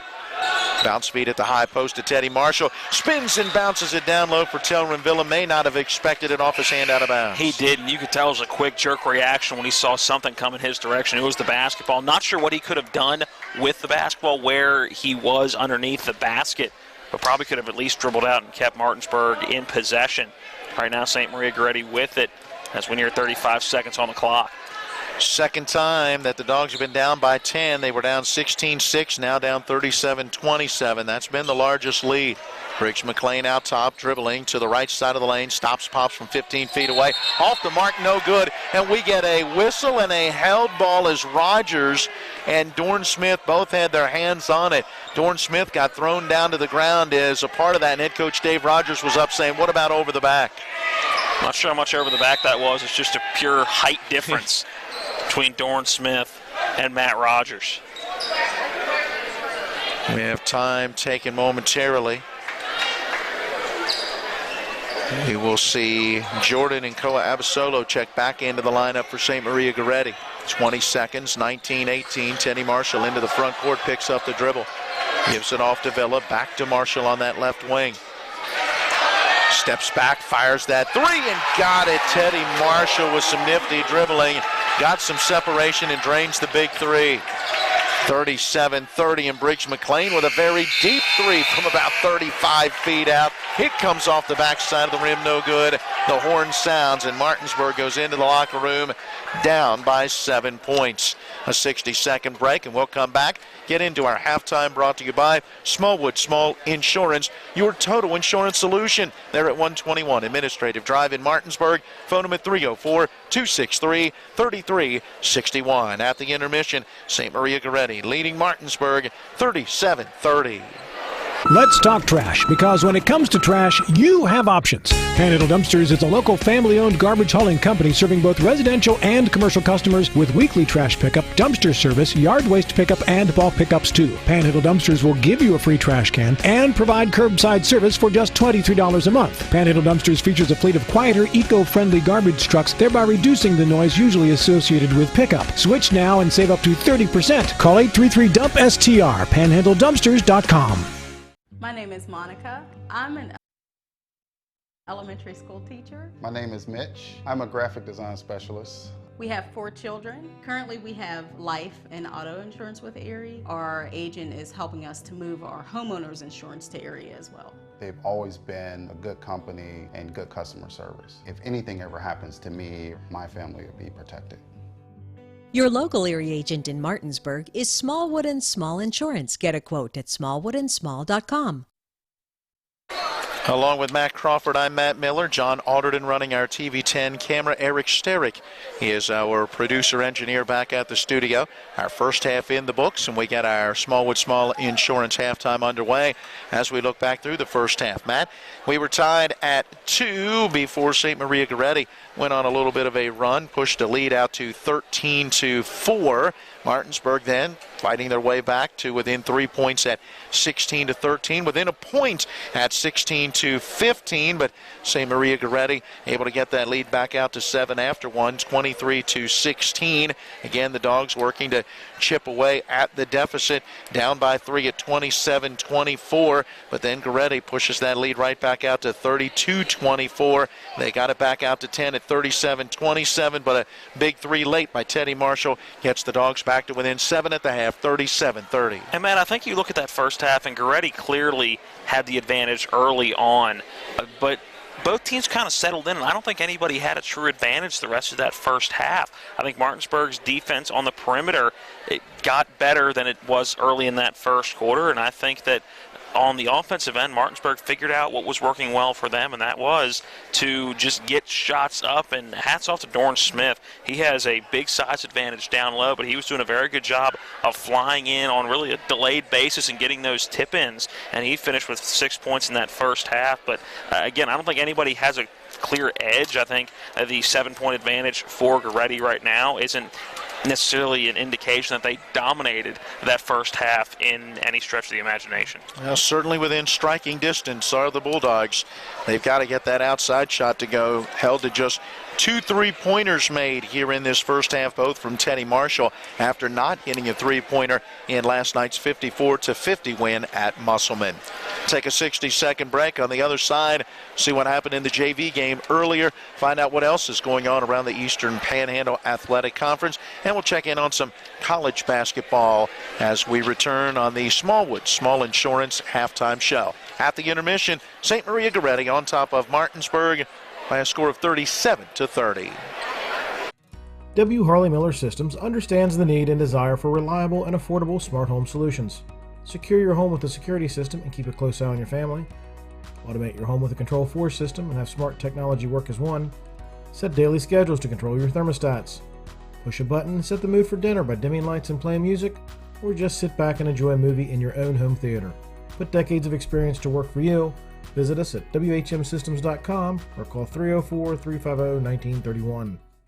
The level of care that I got at WVU Medicine was top-notch. If you're not progressing in healthcare, you're falling behind. Is really an integration, looking at a clinical care network, looking at the good people who can help push the envelope and raise the bar for delivering quality healthcare product. To have my life back is absolutely a blessing. I'm beyond thankful for WVU Medicine. I absolutely 100% have my life back. We welcome you back into the Martinsburg Field House. We are at the intermission. Martinsburg down by 7. The JV game earlier, hey, the Dogs were down at the half, roughly this same type of score, 31-24, about a 7-point difference there. But Martinsburg rallied in the second half, and the JV boys got the win 56-52. They are now 9-3 on the season. Matt, you add that win to the freshmen in the varsity, and the Martinsburg boys basketball program as a whole is now 29 wins and 8 losses on the season. Not bad. Not bad at all. Yeah, well, and put it all together, and it's 560 wins and 170 losses over the last 12-plus years. And that is how you develop a program that goes to the state tournament for 5 consecutive years, 7 of the last 8 years. It starts with those younger players and working them up through the system. Yeah, a good varsity team means nothing if you don't have good guys ready to replace those seniors you're going to lose every year. It's the nature of the beast in high school sports. You're going to lose guys every year. It's just how it happens. So if you don't have a good system with your JV teams, or in Jefferson County, sometimes your high school or your middle school teams, and your varsity isn't going to be as strong year in and year out. I think we've seen that in some of the games we've covered this year, and watching some of those JV games and watching some of those freshman games as well. When they get to the varsity level, the winning continues. Put last year and this year together, and the Bulldogs have 40 wins and 3 losses in their last 43 games from last season through this season. They're down, though, at the half here. Let's see if they can rally in the second half. By the way, this marks the 5th time this year that the Dogs have trailed at the half, but they are 3-1, rallying to get victories in 3 of those prior 4. See if they can do it again here today. All right, yesterday, Hedgesville was supposed to play at Spring Mills, postponed. There was raining in the gym. Yeah, that got through to the gym. Well, they postponed it again today as well. No word on the makeup. Meanwhile, Jefferson, because of a basket malfunction, had to move next door to Wildwood Middle School, and Jefferson swept a doubleheader against Hampshire. The girls won 53-38, and the boys won 70-51. Washington did not play last night in boys action. The girls played at Broadfording Christian Academy. No score to report. Well, we need to take one final 1-minute timeout. We'll come back, wrap up the Smallwood Small Insurance halftime show as we run numbers from the first half. We're back in 60. St. Maria Gorreti leading Martinsburg 37-30. If you hang the WVU Medicine sign, certainly has helped take us to another level. Evolving what we try to do as physicians and as a health system and organization is the mission of WVU Medicine, and it's an exciting mission to be a part of. With the knowledge and the years of practice that they've put into this institution, they know a lot. They can help you, and they've helped me a lot. Having people treated locally enhances their overall care. Floodwaters can spread E. coli bacteria. Here's Bill Kearns from the Berkeley County Health Department about what to do if your well is tested positive. If it's just a one-time contamination, you can superchlorinate your well, which we have instructions at the health department. They could call and talk to us. You're providing an excessive amount of bleach down the well. Then you do a runoff to get that out of the system, to get the bleach through your lines, get any contamination out of there. You do a runoff of so long, and then you can have it tested again. The Berkeley County Health Department, 122 Waverly Court in Martinsburg. Call 304-263-5131.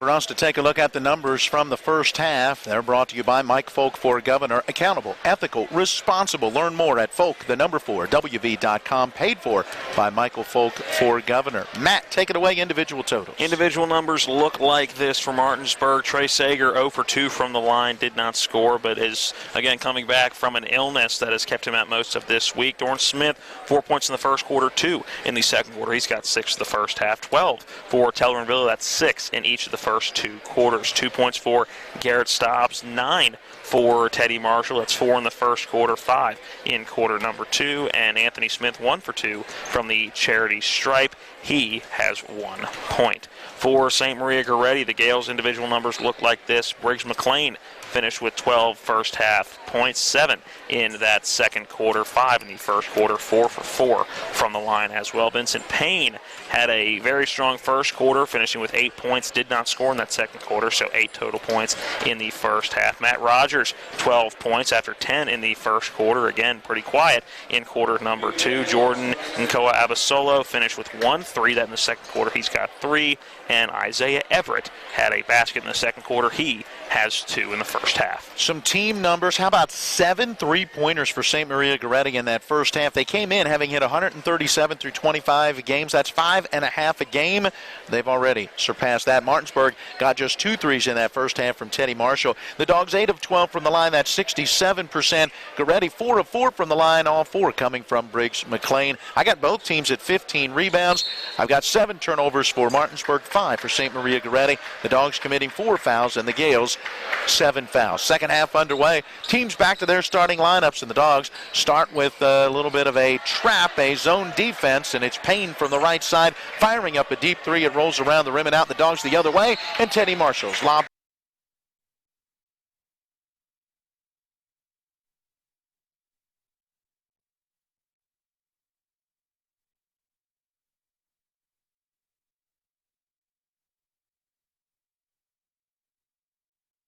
Teddy Marshall to Anthony Smith in the right corner, penetrates into the lane, puts it up, a little underhand scoop shot with the right hand, but it comes off the backboard of the rim, and that is Nkoa Abasolo with the rebound. Started up the floor before giving now to McLean. McLean to the center of the floor, sending to Rogers on that right wing. Down low, Nkoa Abasolo. Nice move to get around a defender, and he puts it up and in. He's now got 5 points. 39-30, the lead stretches back out to 9. Spinning his way into the lane to his left is Teddy Marshall, bumped and fouled. He hits the deck and slides across the floor, and we'll have a personal. This one goes on 1-4 Mark Statz, the 6'4 junior forward. Teddy Marshall to the line where he was 3 for 4 in that first half. Martinsburg as a team, 69% free throw shooting, and last night in that 4-point victory against Musselman shot 71%. They have shot at least 71% from the line as a team in 3 straight games. As Marshall puts this one up and through, he's in double figures now with 10 points. And it was free throws in the game last night that really kept them in it. Obviously didn't hit some down the stretch, but if they don't hit some clutch free throws in that third and fourth quarter, there's no way they're in a position to come back and win that game last night. Nope. Teddy Marshall makes them both here, 39-32, and the Dogs again within 7. Almost a minute gone by here in our second half. Payne along that far sideline. Gives off to Rogers at the high post. To Statz on that far side, passing out top to Payne. Teddy Marshall got a hand on it, but Payne able to hang on to it. Nice defense by Martinsburg. Briggs McLean on the near side, passing to Rogers, cutting into the lane, and that 12-foot jump shot up and good. Good touch on it for Matt Rogers. The 6'8 senior has 14. Yeah, Rogers got it just inside that foul line. Never brought the basketball down, just spun and immediately went right back up. Had some good touch on him, not as clean as we've seen some of those shots from him tonight. Nice drive, Telrin Villa down the right side of the lane, banks it in off the window. Villa's got 14. 41-34. Payne with it on this left side, tries to drive baseline, but Dorn Smith cut him off. Rogers now takes it to the high post, back to Payne, left corner 3 on the way, off the backside of the rim, rebound tip, controlled by Dorn Smith. Smith in a double team in the backcourt. Now that double team heads back into the defensive end, and so too does Teddy Marshall on the dribble. I'm not sure why the trap in that corner that Gorreti decided to pull off. They had Dorn Smith dead to rights, and for some reason just pulled off and allowed him to steady his dribble. Pass at the high post intended for a cutter. That was Garrett Stobbs, but poked away, and down the floor it's Vincent Payne who drives in for the layup. Head coach Dave Rogers wanted a foul on some body contact before that turnover, or really creating that turnover, but didn't get the call. 43-34, Gorreti out in front. Stobbs on this right side of the floor, guarded by Briggs McLean. Sends on that far wing to Teddy Marshall, has to really lunge out to grab it.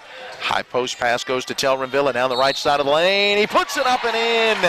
Hits the deck at the end of the play as he was fouled while going up for the shot. Briggs McLean will pick up his first, and Telrin Villa gets an opportunity for the 3-point play. And just great body control for Telrin Villa to be drawing contact and still never take his eyes off the basket when trying to put that shot up. Villa 4 for 4 from the line in the first half, puts this one up and through. And it's 43-37. Of the 7 points, he's got 4 of them here in the 2-4, I should say 5 of them here in this second half. That's Nkoa Abasolo down low post right side putting it in. He had just driving baseline and nobody really putting a body in front of him at all. Good job, Teddy Marshall penetrating into the lane, then feeds to Telrin Villa, gave a little ball fake, let the defender go by, and he puts it up and in. And he had good concentration, able to put the brakes on and just stay down on that low post and wait for the defender to go by. Rogers on the right wing, gives in the paint to Nkoa Abasolo out into the right corner, 3-ball for McLean. It's off the rim. Boy, there's Rogers skying in to grab the rebound, poked away from him out of bounds. Good defense, Dorn Smith, able, to get a hand on it without committing the foul. Stats coming out as Isaiah Everett back in for Gorreti. 4:46 to play, quarter number 3. Rogers with the inbounds. Gives it off to McLean just left of the lane. Oh, his floater rolls off the iron, no good. Really didn't roll, it kind of battled or bounced around off the rim. Yeah, not going to have much more of a clean look than that as McLean just not able to connect. And Teddy Marshall drains a big 3. Went down at the end of the play with Nkoa Abasolo right there. No foul called. Could have maybe been a 4-point opportunity. Dogs back within 3, 45-42. Nkoa Abasolo driving baseline left side. Missed that shot, but it was because of some contact. We've got a foul on the Bulldogs. That's 1-2. Telrin Villa in just his first. And the Dogs only had 4 fouls in the first half. Garrett Stobbs had 2 of them. Marshall and Anthony Smith each had 1. Villa now picks up the first foul of the second half. Nkoa Abasolo struggles a bit from the line. Free throw up. Boy, didn't look like it there. Tell him that. 35 of 70 on the season, though, 50%. You want to play the odds here? We're not talking like 2 of 4. We're talking a lot of free throws there. Let's see what happens. This one's on the way, and don't play the odds this time. Tell him he's a 50% free throw shooter. Those were about as perfect as we've seen this year. Nice job as Anthony Smith gives a bounce feed down low to Telrin Villa. Goes up with 2 defenders. The shot is blocked and goes out of bounds. And the Martinsburg faithful wanted a foul call, but that's nice defense. Yeah, it's 2 players playing nice defense down low, keeping the hands straight up, not using the body at all. Anthony Smith pulls up off the dribble, right side, about 17 foot. His jumper off the rim and out of bounds, last touching Teddy Marshall. Team rebound going to St. Maria Gorreti. The Gales with a basketball and a 5-point lead. They led by 7 after 1, led by 7 at the half. Dogs chipping away like they did last night in that come-from-behind win up in Musselman. Everett out top. Nifty dribbling to get through 2 defenders. Gives to Briggs McLean. Driving baseline right side. Passes out in the left corner. For a 3 up and good for Vincent Payne. And now let's see what we've got as there was a whistle at the end of that one. And it's an immediate timeout. Yep, timeout. Head coach Sidney McCrae said, please give me a timeout, and it will be a full timeout. Let's take 60 seconds with 3:46 to play in the third, and Gorreti leading Martinsburg now 50-42. Carpet World is more than just carpet. Carpet World specializes in a complete selection of hardwood floors by respected names like Armstrong, Bruce, Shaw, and Mohawk, and tile by Dowell Tile, American Oleum, and Mannington for all rooms in your home. And Carpet World can update your bathroom shower with very attractive ceramic tile walls and floor. Financing with up to 12 months deferred interest is available, along with experienced quality installation at Carpet World, 2330 Winchester Avenue in Martinsburg. CarpetWorldofMartinsburg.com. Remember that last trip to the auto mechanic? I also think your solenoid gasket is bad. What? Yep, that'll be another $500. Forget that and go to D&N Auto Specialist at 230 Tavern Road, Martinsburg, where honesty is their best policy. Serving the Eastern Panhandle since 1974, D&N Auto is family-owned and operated, specializing in exhaust alignments and tires. From general maintenance to major overhauls, they'll treat you right. Call D&N Auto Specialist at 304-267-4078. It is Bulldog basketball, length of the floor to go. Gorreti putting on some full court pressure. The Dogs still in the backcourt, working back and forth. Stobbs ahead now into the front court to Anthony Smith. Passing off intended for Dorn Smith, but poked out of bounds. Not sure if it was Everett or Nkoa Abasolo, but both guys were right there, sticking a hand into that passing lane. Stobbs will trigger the inbounds from that far sideline, working to Teddy Marshall. Briggs McLean picking him up. Pass comes near side to Anthony Smith. 8-point lead right now for St. Maria Gorreti. Martinsburg slowing it down offensively right now. I think this is the slowest set we've seen them run all night. Teddy Marshall on that left sideline bounces back out top to Anthony Smith. Clears room as he moves to his right. Back to Marshall on that left side. They'll go down low to Telrin Villa. Works into the paint to his right. Missed the shot, but the tip is up and in for Dorn Smith. Boy, he's made a living there tonight. He's got 8 points. Again, it's not because he's there when the shot's put up. He immediately after somebody puts up a shot, he comes flying in from the outside. Briggs McLean driving in from the right side. Left-hand shot would not go. Battle for the rebound, and boy, as Dorn Smith pulled it away from Rogers, he hit the deck, and it's a traveling violation. And the Martinsburg faithful below us wanted either a foul or, hey, he didn't even have possession, but he did. By that point that he had the basketball, Rogers did not have a handle anymore and took a few steps backwards and then hit the deck, so that's a good call by our officials.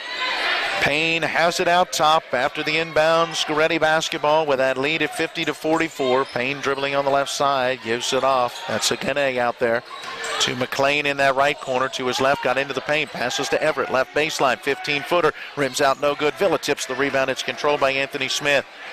Smith works into the front court. Around the screen set by Dorn Smith. Gives down low to Telrin Villa. Villa with a nice move to get out in front of the rim, turn and put it in. Yeah, Villa 9 points now in this second half so far. Gives him 21 on the game. Yeah. So right about his scoring average. 50-46. Martinsburg again within 4. Briggs McLean, nice drive. And with a little underhand, left hand, a leg up. He's got 14, and it's back to 52-46, Gorreti. He's got 14, but his first basket of the second half. 3 ball from right in front of the Bulldog bench for Teddy Marshall off the rim. Agene grabs that rebound at about the foul line, and quickly the outlet down the floor to Everett. He'll work it off to Briggs McLean, driving in on the left side, puts the layup up and through. Quickly the other way, Teddy Marshall takes the down the floor pass. His layup off the front of the rim, but a whistle and a foul on Mark Statz. Boy, a lot of quick passing up and down the floor action. Teddy Marshall will head to the line. It's 54-46. Martinsburg keeping it close, but just can't seem to get there. There's a little hump there that they can't quite get over the top of. Teddy Marshall 5 of 6 from the line in this one. Perfect 2 for 2 in this second half. Let's make it 3 for 3. He's got 6 second half points and now 15 on the ball game as once again he and Telrin Villa leading the way. Dorn Smith with 8 points. A great job on the boards, but Martinsburg not getting much scoring elsewhere. Anthony Smith just a point. Trey Sager, who's really seen limited time coming back from illness, has yet to score. Second free throw coming. Teddy Marshall puts it up, puts it through. And Luke Fowler's going to check into the lineup. Garrett Staub's going to get a little bit of a breather. 54-48. St. Maria Gorreti with the lead in the basketball. Stepanovsky is checked back into the lineup for Gorreti. McLean into the front court, giving to Rogers in the lane. Passes out top to Vincent Payne. Back to Rogers at the high post. He'll put it on the floor, spin to his left, back to his right, put it up over Telrin Villa. Shot didn't go. Rogers gets it back and powers it in. And will get an opportunity for the three-point play. He just would not be denied as that foul goes on Dorn Smith of Martinsburg, his first. Yeah, Rogers had the basketball the first time at about the foul line, passed it back out, backed in a few more steps, and when he got the ball the second time, you knew there was no way he was not moving towards the basket in a couple of different opportunities, and he connects on the free throw, and he'll make it 3 points the old-fashioned way. He's a 70% free throw shooter, now 24 of 34. Again, Gorreti putting on some pressure, especially near that midcourt stripe. It's broken by the Bulldogs. Down the right side of the lane, putting that one up Telrin Villa. It was blocked by Matt Rogers, but Rogers got him with the body, and that will be his second personal. You like the play at Telrin Villa. He's going to take it right at the rim when he gets that opportunity. Villa a perfect 5 for 5 from the charity stripe. That one bounces around off the backboard, drops down through. He'll stay perfect from the line. 1:02 to play in this third quarter.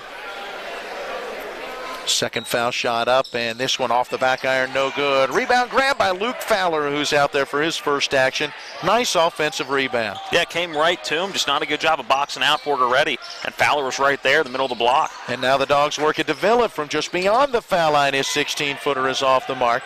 And Koa Abasola with a rebound into the front court, giving to Payne off the dribble, right side three, rims out. Rebound controlled by Villa. Villa going to work into the front court on the dribble and then give it off to Teddy Marshall. 33 seconds to play in quarter number 3. Head coach Dave Rogers up off the bench. giving some direction. Teddy Marshall dribbles off onto that left side, hands it off to Anthony Smith. Anthony Smith giving to the cutter along the left baseline, but Teddy Marshall's reverse layup spins out, no good, but the rebound out of bounds belonging to Gorreti. And with 17.7 left in this third quarter, Gorreti going to have the opportunity to hold for the last shot if they so choose, and looks like right now just having a tough time getting it across midcourt, but McLean does. Yeah, Teddy Marshall, pretty good defense on Briggs McLean. Briggs McLean on the angle left side, going to take it right to the rim, would not go. And Abasolo's put back, didn't go. Anthony Smith with the rebound, quick down the floor pass. Telrin Villa from the left baseline, shot wouldn't have counted even had it gone. It ends up being an air ball, and we'll go into quarter number 4 with your score. St. Maria Gorreti 57, Martinsburg 49. We're back in 60. Who should you call when it comes to your real estate legal needs? This is Chris Luttrell, local real estate attorney with offices in Martinsburg and Charlestown.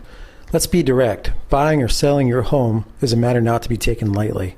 At my firm, Luttrell LC, we possess the experience and knowledge to represent you and ensure your most important investment is protected. Give us a call at 304-267-3050, 304-267-3050, because at Luttrell LC, your home is our business. Hello, I'm Michael Falk, a lifelong resident of West Virginia, husband and father. I worked my way through school and life with honesty, hard work, and determination. These principles have served me well in athletics, education, farming, and aviation, and have carried me through years of fighting for a more accountable government at the local and state level. These same core principles will allow me to serve you well in Charleston. I believe true leadership is sticking your neck out for right, even when it goes against the establishment. You can help me put principle over politics and beat the odds one more time. Along with Matt Crawford, I'm Matt Miller. John Alderton running our TV10 camera. Eric Sterick, our producer-engineer at the studio. Martinsburg has gone into the fourth quarter this season, trailing 4 times. They're 2-2 in those 4 games. It's the 5th time this season they are down going into that fourth quarter. And, Matt, the 4th time was just last night. The Dogs rallied, outscoring Musselman 16-6 in that final stanza for the 4-point win. Can they do it again? It is exciting to do it that way, but I don't think a habit you want to get into. Not at all. They trail 57-49. Dogs do get the ball for the first possession of this second half. Nice job on the little pick and roll. Dorn Smith taking the feed from Teddy Marshall. Shot wouldn't go. Villa kept it alive. Dorn Smith has it, and it's a held ball going to go to Gorreti as Dorn Smith grabbed it along with Jordan and Koa Abasolo. Seen a couple of different times that a jump ball turned into an aggressive throw of somebody ending up on their back. Now one each side. I was going to say, lose Dorn Smith for Martinsburg the last time that he ended up on the ground fighting for a loose ball, or fighting for a jump ball, rather. This time he got to give it. Coming to a jump stop in the lane, and Koa Abasolo puts up the short jump shot, and he's got 11 points, 59-49, and it's the 3rd time Gorreti has had that lead out to 10 in this one. Teddy Marshall from the left sideline, guarded by Koa Abasolo. Puts it on the floor with a right-hand dribble, spins back to his left with the underhand shot. He left it short off the rim, but was right there to follow. He tips it up and in. 18 for Teddy Marshall. 59-51. Dogs within 8. And Koa Abasolo driving baseline right side, shot blocked, but a whistle and a foul. Abasolo hit the deck at the end of the play. The foul, I believe, is going to be on Telrin Villa. And there it is. Villa's 2nd personal. Just team foul number 3 in this second half. Really, it's been a cleanly played game on both sides. It has, but it's been aggressive. Yeah. It hasn't been a game when you look at, okay, not a whole lot of turnovers, not a whole lot of fouls, but it's because they're settling for threes and just not being aggressive. Both teams have driven into the paint an awful lot and have been aggressive. It's just been good defense and good ball control on each side. Well, the Dogs have shot 19 free throws. They have made 14 of those, 7 for 7 from the line so far for the Gorreti Gales. Koa Abasolo, free throw up and good, and the 50% foul shooter is a perfect 3 for 3. Again, tell him that. He's got 12 points in this one, above his average of about 7.4 a game. And they're right at their average of 59.1, or in this case 60 points a game. We still have just under 7 minutes to play. Second free throw rims out, no good. Villa the rebound. Bulldog basketball trailing 60-51. Anthony Smith down the middle of the lane, drives it to the basket, and he'll get 2 foul shots. Personal going on Matt Rogers. Nice job by Anthony Smith at 6'1", going right at the big fella at 6'8", and drawing the foul. And just got him to reach. Good job by Anthony Smith driving to the right side and kind of using his body as a shield and going up with that right hand, causing Matt Rogers to reach and a little bit of body contact. Anthony Smith, a 74% foul shooter. Well, he's 50% tonight. 1 of 2 in the first half, and he misses this one. Matt, last night, he was 10 for 12 from the line. Key part of that comeback. Smith does, again, make 1 out of 2. 60-52, the lead at 8 for Gorreti. McLean on this left wing to Everett along the sideline. Bounces a pass to Rogers. In the paint intended for Nkoa Abasolo, knocked away and stolen. Telrin Villa lobbing it ahead to Teddy Marshall, and Marshall gave a ball fake, got him in the air, and then went up and drew contact. Nkoa Abasolo will commit the personal. Be his third, so now 3 Gales of St. Maria Gorreti with 3 fouls. But at this point in the game, I'm not sure you're worried about 3. Somebody gets to 4, then you're going to have to start playing the how much time is left game. Teddy Marshall, 7 of 8. All right, let's make it 8 of 9 from the line in this one. He's up to 19 points. Just earlier this week, he hit that career-high 38. Last night, bit of a struggle offensively, but ultimately he still ended up scoring 15 points. He makes them both. 60-54. Dogs again within 6. Plenty of time, 6.5 minutes left, and just across midcourt as Briggs McLean was making a pass, a whistle and a timeout. Let's take the 30-second break. It is a 30-second timeout taken by St. Maria Gorreti. 6:23 left, and the Gales lead by 6. They're my closest friends. We've been through a lot together. Seeing our kids off to college, Kelly losing her mom, my 50th birthday, I trust them with so much. So when it came to my finances, I trusted Kelly's referral to her Ameriprise advisor. Beth gives me the comprehensive advice that helps me feel confident my financial future is secure. With the right financial advisor, life can be brilliant. Ameriprise Financial. Coming out of the timeout, a reminder coming up tomorrow, the Memphis Grizzlies visiting the Washington Wizards. They tip it off at 6, the pregame at 5:45. And the XFL got underway today, Matt. Defenders 1-0 get the first win in the history of the modern XFL. Gorreti basketball coming out of the timeout. They'll work it into the left corner. Payne for 3. Oh, no good as it sat on the front of the rim, but as it fell out, Isaiah Everett was there for the rebound and the putback basket. 62-54. Gorreti pushing that lead back out to 8. Now showing a little bit of trap defense, trying to get Martinsburg a little out of sorts, something they haven't seen defensively all game. Dorn Smith taking a pass on the left side of the floor, driving to his right, missed the shot. Rebound Gorreti quickly the other way. Briggs McLean, his reverse layup good. Just like that, McLean's got 18 and the lead back out to 10, 64-54. Telrin Villa moving from left to right, works into the lane, turn, put up the short jumper. It's good, he's got 24. 64-56 from just inside the foul line. Payne with the shot, comes off the rim, and the rebound out of bounds belonging to Martinsburg. So the Bulldogs with the ball down 64-56, 5:31 left. Still plenty of time. But again, there's that little bump in the road. The Dogs get back to within 3, 4, 5 points, but can't ever seem to get it any lower. They were within 1, 16-15 back in that first half after being down by 10. But then, boom, the lead stretched right back out again to 10. Gorreti led by 7 after 1, 7 at the half, and 8 going into this fourth quarter. The Dogs working around the perimeter. Garrett Stobbs on this right wing, goes in the lane to Dorn Smith, right hands it up and in. Smith has 10 points. Yeah, Smith in good positioning on that low block, made sure that nobody was between him and the basket, and a good find down low and soft touch off the glass. McLean sending to Stats on that far side, going to drive the right baseline, feed in the lane where there's a steal made by Teddy Marshall. Not sure where he was anticipating to go, but nobody there for Gorreti. And Marshall lobs down the floor to Dorn Smith, who was behind the defense, and Smith is able to put it up and in. 64-60. The Dogs again back within 4 points. And it's been quick. each time there's been moments in the game where it's stayed about a 6-point game for 3 or 4 minutes of game time, and then it'll be a spurt for Gorreti where they bring it back out to 8 or 10, and then be a spurt for Martinsburg, and now, wow, a thunderous slam for Jordan in Coab solo. Yeah, Gorreti quickly worked it down the floor and along that right baseline. He got the opening and took it right to the rack. 66-60, so the lead back out to 6. Every possession key right now for Martinsburg. Garrett Stobbs on the right wing, giving it off to Teddy Marshall along that baseline. Gets down into the paint, little behind the back pass. Telrin Villa had a double clutch on the shot, but banked it in from 10 feet out. Yeah, fancy behind the back pass for Teddy Marshall, and Villa decided to go off the glass with this one. I'm not sure the bank's open in most places this late, but he wanted to use it. Rogers with it on the left side of the floor to Abasolo in the lane, and he uses the right hand, a jump hook up and good, and Koa Abasolo 2, 4, 6, 7 in the quarter. He's got 16 in the ball game, well above his 7.4 a game average. 68-62, Gorreti in front.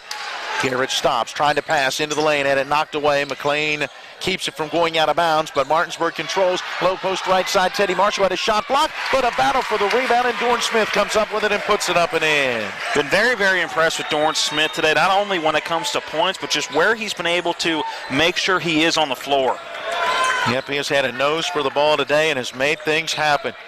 Rogers at the high post, hands it off to McLean, to Payne in the left corner, wanted to drive that baseline, and he stepped on that baseline. Good defense, Garrett Stobbs stopping the penetration, and Vincent Payne ended up stepping on the baseline. Yeah, not sure there's a little wet spot there or something. He planted that foot clearly in bounds, and it looked like that left foot just slid right as he planted. Big possession for Martinsburg as we near 3 minutes left. 68-64. Gorreti with the lead, and Martinsburg head coach Dave Rogers calling for the timeout. It's a full timeout. We'll take 60 seconds as well. Back after this with Martinsburg down by 4. Let's talk trash, because when it comes to trash, you have options. Panhandle Dumpsters is a local family-owned garbage hauling company serving both residential and commercial customers with weekly trash pickup, dumpster service, yard waste pickup, and bulk pickups too. Panhandle Dumpsters will give you a free trash can and provide curbside service for just $23 a month. Panhandle Dumpsters features a fleet of quieter, eco-friendly garbage trucks, thereby reducing the noise usually associated with pickup. Switch now and save up to 30%. Call 833-DUMP-STR, panhandledumpsters.com. With 4 new car dealerships and 4 used car dealerships in 3 states, Parsons is the largest used car and fastest growing new car dealer in the tri-state area. Take Parsons Ford with huge savings on hundreds of new Fords, financing from 0%, Parsons' goal of financing for all, and Parsons' famous above-market trade-in allowances that help make Parsons #1 for used cars too. See why so many won't buy anywhere but Parsons Ford in Martinsburg. We became #1 by making you #1 first. Parsons. Earlier on Talk Radio WRNR, West Virginia laid an egg, if you will, at Oklahoma, missing too many shots in the paint. It was a tough one as they fall 69-59. The Mountaineers now at 18-5, 6-4 in Big 12 play. They'll be back in action hosting Kansas next Wednesday. Bulldog basketball out of the timeout. Down by 4. Telrin Villa on the right side of the floor. Dribbles to his left into the lane. Shot comes off the right side of the rim. The rebound was tipped by Dorn Smith, but controlled by Vincent Payne.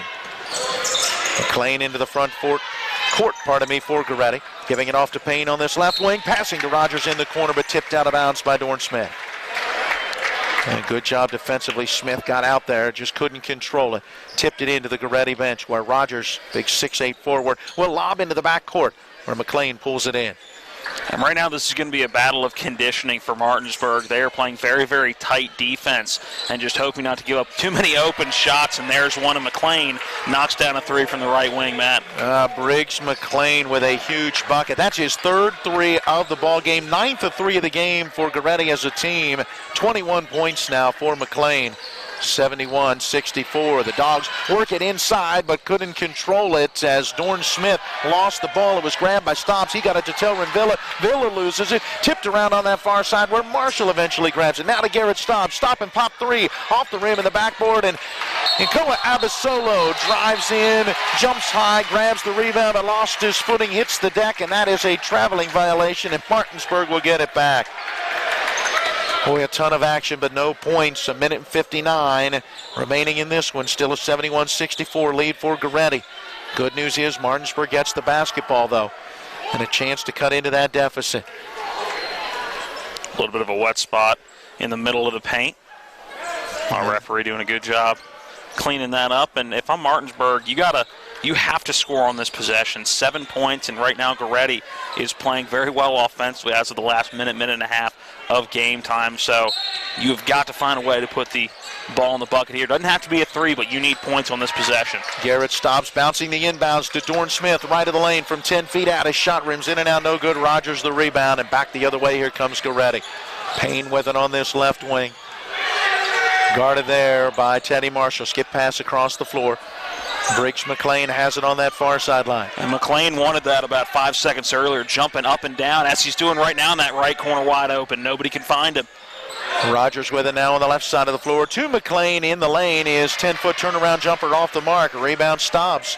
Up the floor, the pass on that far side to Teddy Marshall. Gives a little ball fake. Takes another dribble to his left. Fires on the 3. Misses it. Follows it. Feeds underneath. Dorn Smith layup good. Nice job, Teddy Marshall. And head coach Dave Rogers immediately calls a timeout. 71-66. Gorreti out in front. Going to keep it here. It is a 60-second timeout, but we will stay right here the way that this one is playing out. Man, it's been another good one. The Dogs last night really had to grind it out. This one hasn't quite been that grinding type of game, but they fell behind early and have just been trying to dig out of that hole ever since. Yeah, exactly. You look at the first quarter, and Gorreti took a 7-point lead into the intermission between quarters 1 and 2. It was, again, 7 points when you look at that halftime lead for Gorreti, and it was 57-49 after quarter number 3, so that's 8 points. So it's been right at about that 7-point mark the entire game at the end of each quarter. Right now Martinsburg is within 5, so still a 2-possession game, but they're running out of opportunities, and they've got to figure out how to get stops on the defensive end of the floor. Still, at this point, right at about what they're on pace for, about what they average per game offensively. Just have to come up with a couple of big stops with 1:18 left.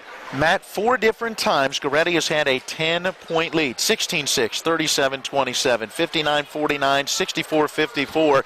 They've never gotten it any higher. Each time Martinsburg is able to make a little bit of a run, but just haven't been able to get over the top. Well, the inbounds for Gorreti, and quickly they get it to McLean. It's a 2-on-1, and Briggs McLean down the left side of the lane, and we'll have a charge on Briggs McLean. Wow, Garrett Stobbs able to get that call, and that was a close one. And Garrett Stobbs, instead of trying to decide, okay, do I try to play defense and go over on what could be a pass on a 2-on-1, he's stuck with who was driving down the lane, and that was McLean, and set the feet, and McLean didn't dish the basketball off. If he did, that's probably an easy 2 points because Garrett Stobbs was going to hold his feet where he was. Anthony Smith into the front court to Garrett Stobbs on this right wing. Skip pass back across the floor. Smith's got it. Again to Garrett Stobbs on this right wing. Bouncing it down low, trying to get it to Dorn Smith, but Rogers is there to steal it. Martinsburg turns it over. Rogers in the back court with it. Now into that front court. Giving it off to Nkoa Abasolo into the lane. He bangs into Garrett Stobbs, and again we get the offensive foul. Nkoa Abasolo picks up his 4th, and Martinsburg will get it back. How about the toughness of Garrett Stobbs down low, just hanging in down low, making sure those feet are set and taking charges on back-to-back possessions. 48.6 seconds left. Ball bouncing near that midcourt stripe into the front court, where eventually Teddy Marshall picks it up. Dribbling into the lane from right to left, and we've got a whistle and a foul. Foul's going to go on 1-0. Vincent Payne. That'll be his 4th personal. Should be a 1-on-1 opportunity on the floor, but 9 team fouls for Gorreti, so it's going to be a 1-on-1 opportunity for Teddy Marshall. Looking at Marshall at the foul line, he is 6 for 6 in this second half and has only missed 1. That was the first free throw he put up in this ball game back in the first quarter. 9 for 10 in the contest. He is up to 20 points, leading the Martinsburg scoring, and make it 21. How about 8 points in this quarter for Dorn Smith? He's got 16. Telrin Villa has 26. It's been a 3-man show offensively for Martinsburg. Second foul shot up and good. Marshall gets them both. 71-68. Full court pressure by the Bulldogs. And Nkoa Abasolo in the backcourt, fouled by Teddy Marshall. Marshall reached down, just grabbed him around the waist, then looked at the official. Call it, please, save us some time.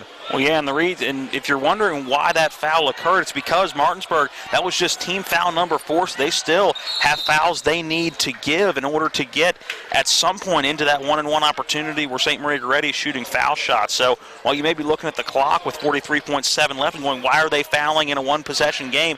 They need to so that at some point they can send Gorreti to the foul line. We get another foul on Telrin Villa, and now another inbounds, and Nkoa Abasolo driving baseline right side, gave it off to Payne. Payne got a defender in the air, and it's a personal foul this time on Anthony Smith.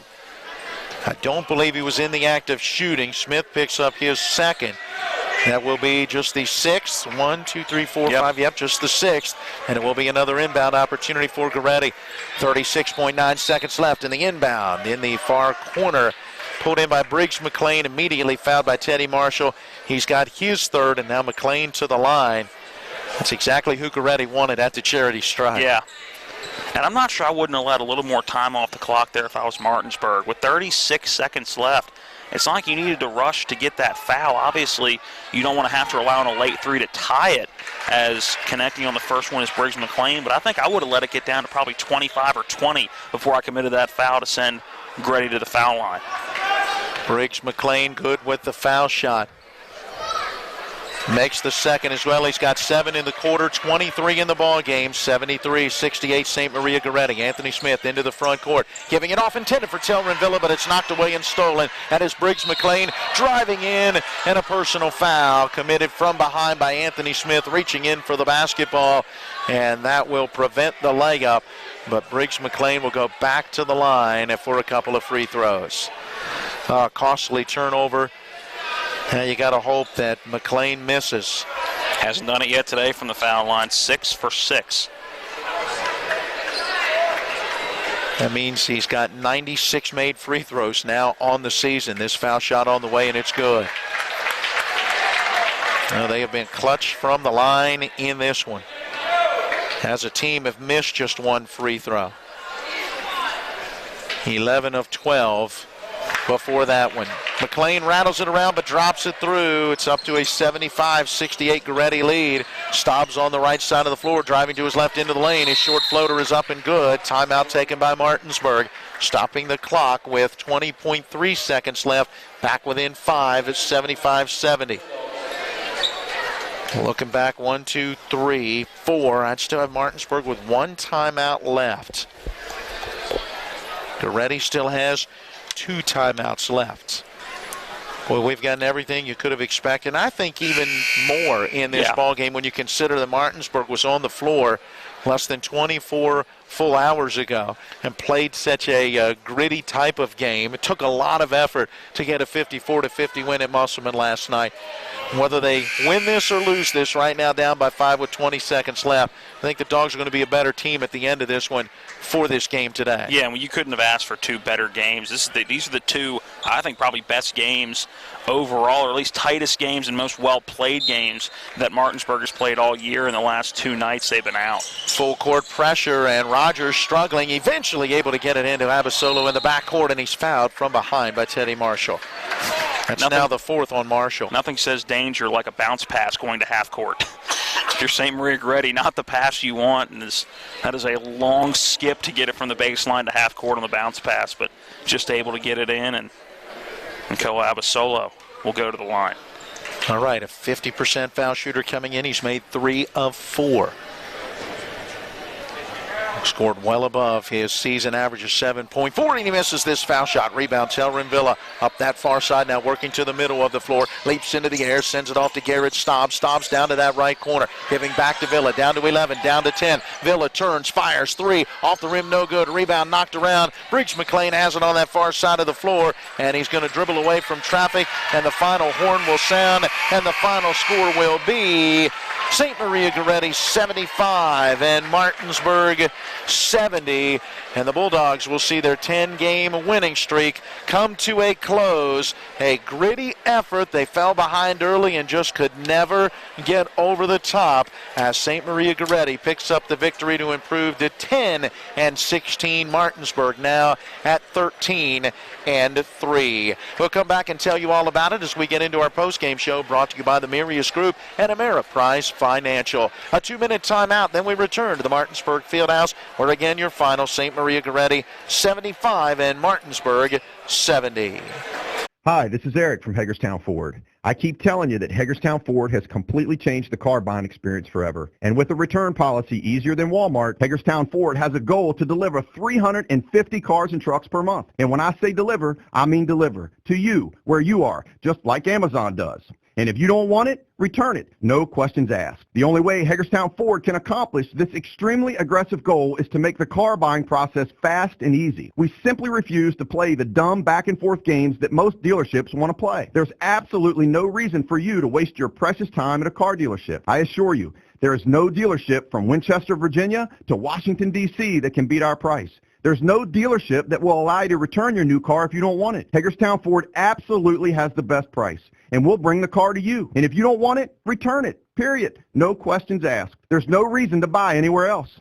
Visit HagerstownFord.com to schedule your VIP experience and get your new ride delivered to you. Contact dealer for details. Get the biggest savings of the year at the 2019 Big Finish event going on now at Miller's Chrysler Dodge Jeep Ram in Martinsburg. How about an all-new Ram 1500 LTD over $10,000 off plus 0% APR? A 2019 Ram HD 3500 over $7,000 off. A 2020 Jeep Compass is only $21,266. The all-new Chrysler Voyager is $27,479 plus 0% APR. And a 2019 Chrysler 300 is only $24,815. Celebrate the 2019 Big Finish with the deepest discounts and lowest APR of the year. No money down, no payments for 90 days. Great selection, great people, and great deals at Miller's Chrysler Dodge Jeep Ram, Route 9 at Kelly Island Road, home of the lifetime powertrain warranty. Online at MillersChryslerJeep.com. Stock numbers 20126, 20017, 19347, 20135, 19232. All payments based on approved credit, taxes, tags, and processing fees extra. See dealer for details. We welcome you back into the Martinsburg Fieldhouse, where the St. Maria Gorreti Gales top the Martinsburg Bulldogs on this Saturday evening by a 75-70 score. Along with Matt Crawford, I'm Matt Miller, John Alderton running our TV10 camera, Eric Sterick, our producer-engineer at the studio. Matt, it was a good one throughout. We were tied at 2. St. Maria Gorreti then pushed a lead out to 11-4, made it 13-4 before a bucket by the Bulldogs, but Gorreti answered with a 3 and took their first double-digit lead, 16-6.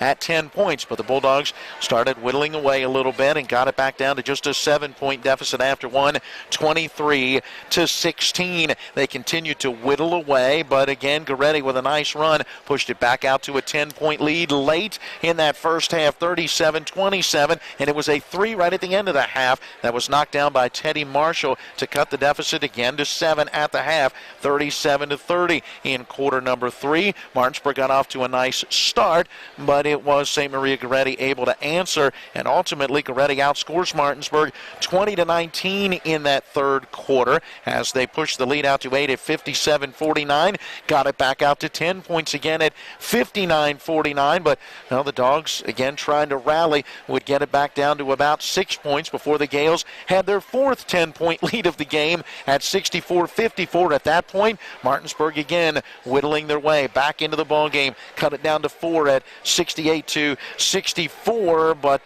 just again could never quite get over the top as St. Maria Gorreti had an answer every time, and they get the 5-point victory. Yeah, and mostly due in part to that hot start they had. Again, hitting a bunch of threes early. Looking at the first quarter, 1, 2, 3, 4, 5 threes hitting that first quarter. They came in averaging about 5 threes in a ball game. So it was the quick start in that first quarter, and it was Martinsburg playing catch-up the entire game. And 2 very, very good days of basketball for Martinsburg, and they go 1-1 in those 2 days. And while you never want to say a win is a good win or a loss is a bad loss or a good loss or vice versa, I think if you were to tell Martinsburg that over the course of 2 days you would win one and lose one, they would take the win over the one that's going to matter at the end of the year, and that's the one they were able to get last night against Musselman, because that's one that's going to count when you look at regional rankings. So this one's going to be one that you look back and learn a lot of things from, in a game that a lot of times you get the win in if Gorreti is shooting from beyond the arc the way they usually do 22, hitting just 5 threes in a game. But it's still going to be a tough one for the Dogs to swallow today, but not a bad 24 hours for this Martinsburg Bulldog team at all. Well, and Martinsburg's got to look. They average almost 5 3-pointers a game at 4.8, and yet today, again, they couldn't knock them down. Just 3 threes from Teddy Marshall, the only 3-pointers made by the Dogs in this one. And very similar to last night, had issues from beyond the arc, knocking down 3-pointers in back-to-back games. So that's something they're going to have to get more comfortable with down the stretch. Obviously a team that is going to shoot a lot of threes, but the last couple of days didn't put an awful lot up. So maybe that was the issue. Maybe that's why we're looking at it a little bit differently, is usually they're putting a lot up, so they're going to convert on a lot of them, just not able to knock them down from beyond the arc the last couple of nights. Well, your final score again, St. Maria Gorreti 75, the Martinsburg Bulldogs 70. Let's send it back to the studio, take a 60-second break. We'll come back and continue with our post-game show, brought to you by the Mirius Group and Ameriprise Financial Advisors, John Everson and Phil McCoy. Call Ameriprise Financial at 304-263-4343 or stop by 1270 Winchester Avenue in Martinsburg to get your retirement, investment, and money questions answered. We're back in 60. It's West Virginia High School boys basketball on Talk Radio WRNR and TV 10. If you're not progressing in healthcare, you're falling behind. WVU Medicine has planted itself here, and they're the first university that I've found who wants to take ownership of this population of Western Maryland, Southern Pennsylvania, Eastern Ohio, and the good people of West Virginia. And it's really refreshing to see.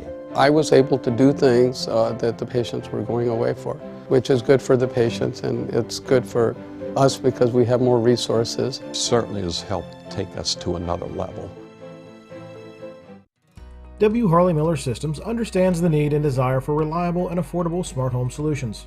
Secure your home with a security system and keep a close eye on your family.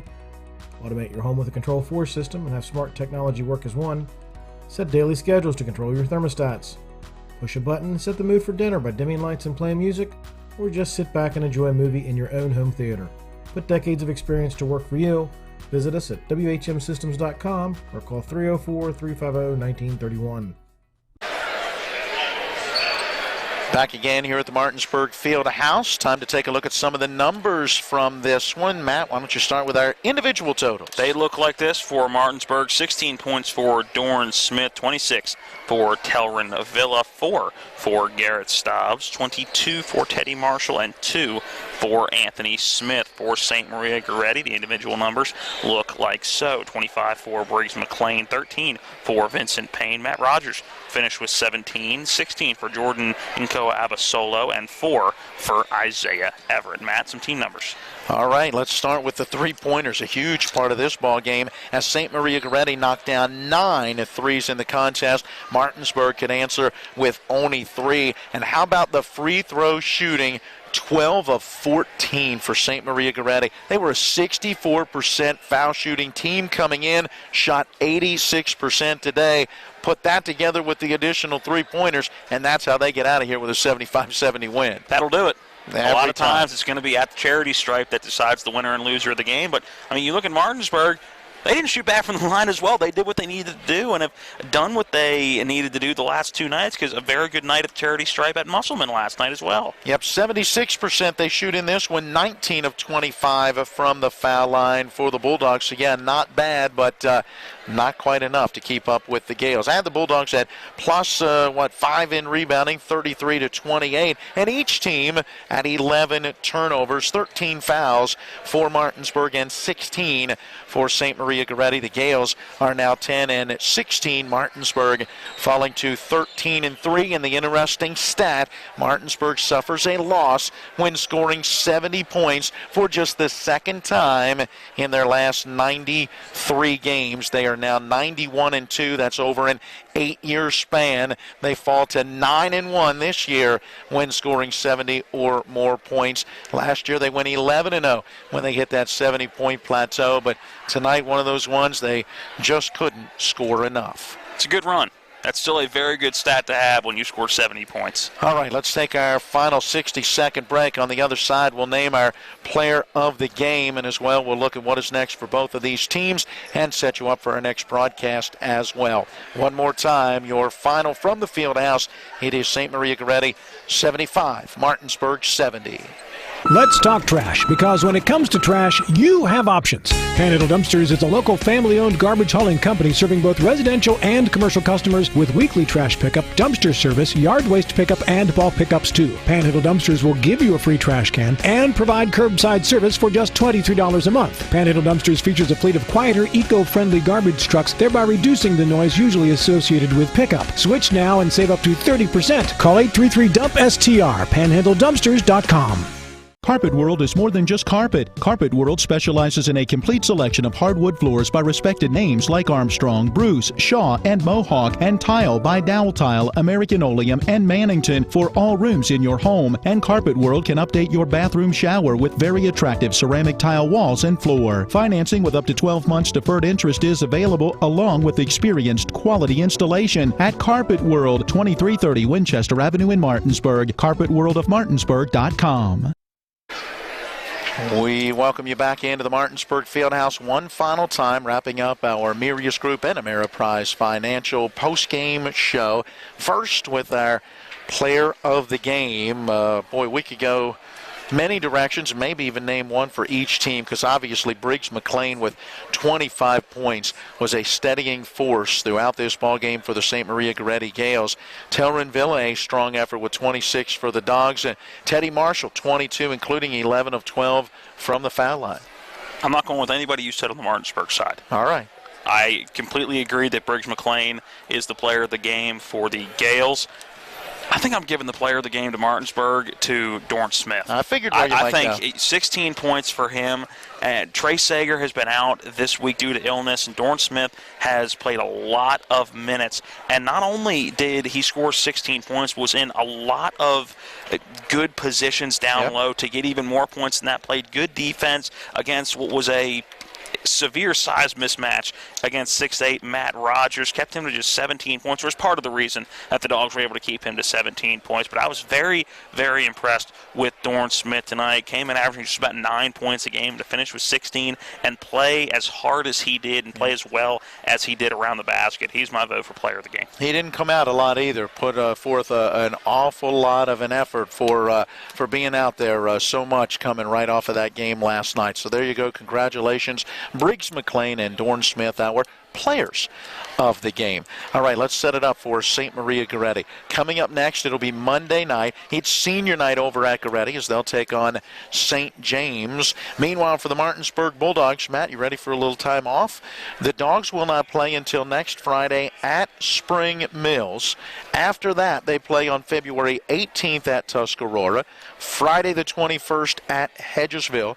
The following week on the 25th, it's the makeup with the game at Jefferson, and then on February 28th, their final game here at home against Broad Fording Christian Academy. Still waiting to hear from someone in the athletic department staff and or from Coach Rogers about the potential makeup against Brook Point, but remember, their season wraps up a week ahead of ours in Virginia. I think if you haven't heard anything by now, I think that game's probably going to be a wash. Yeah, I'm not sure that one's going to get made up, so that's what we're looking at for Martinsburg. Can you believe we're down to, 5 games really left in this regular season? It's been a fun one. It should be a fun one down the stretch. Yeah, looking very forward to the sectional and regional tournament as well. Yeah, there should be a lot of exciting basketball still lying ahead. Well, that's going to wrap it up for us. We want to say thank you to each of our sponsors supporting our coverage of high school boys basketball featuring the Martinsburg Bulldogs. We thank you for joining us at each of our broadcast entities. We say thanks to both head coaches providing information and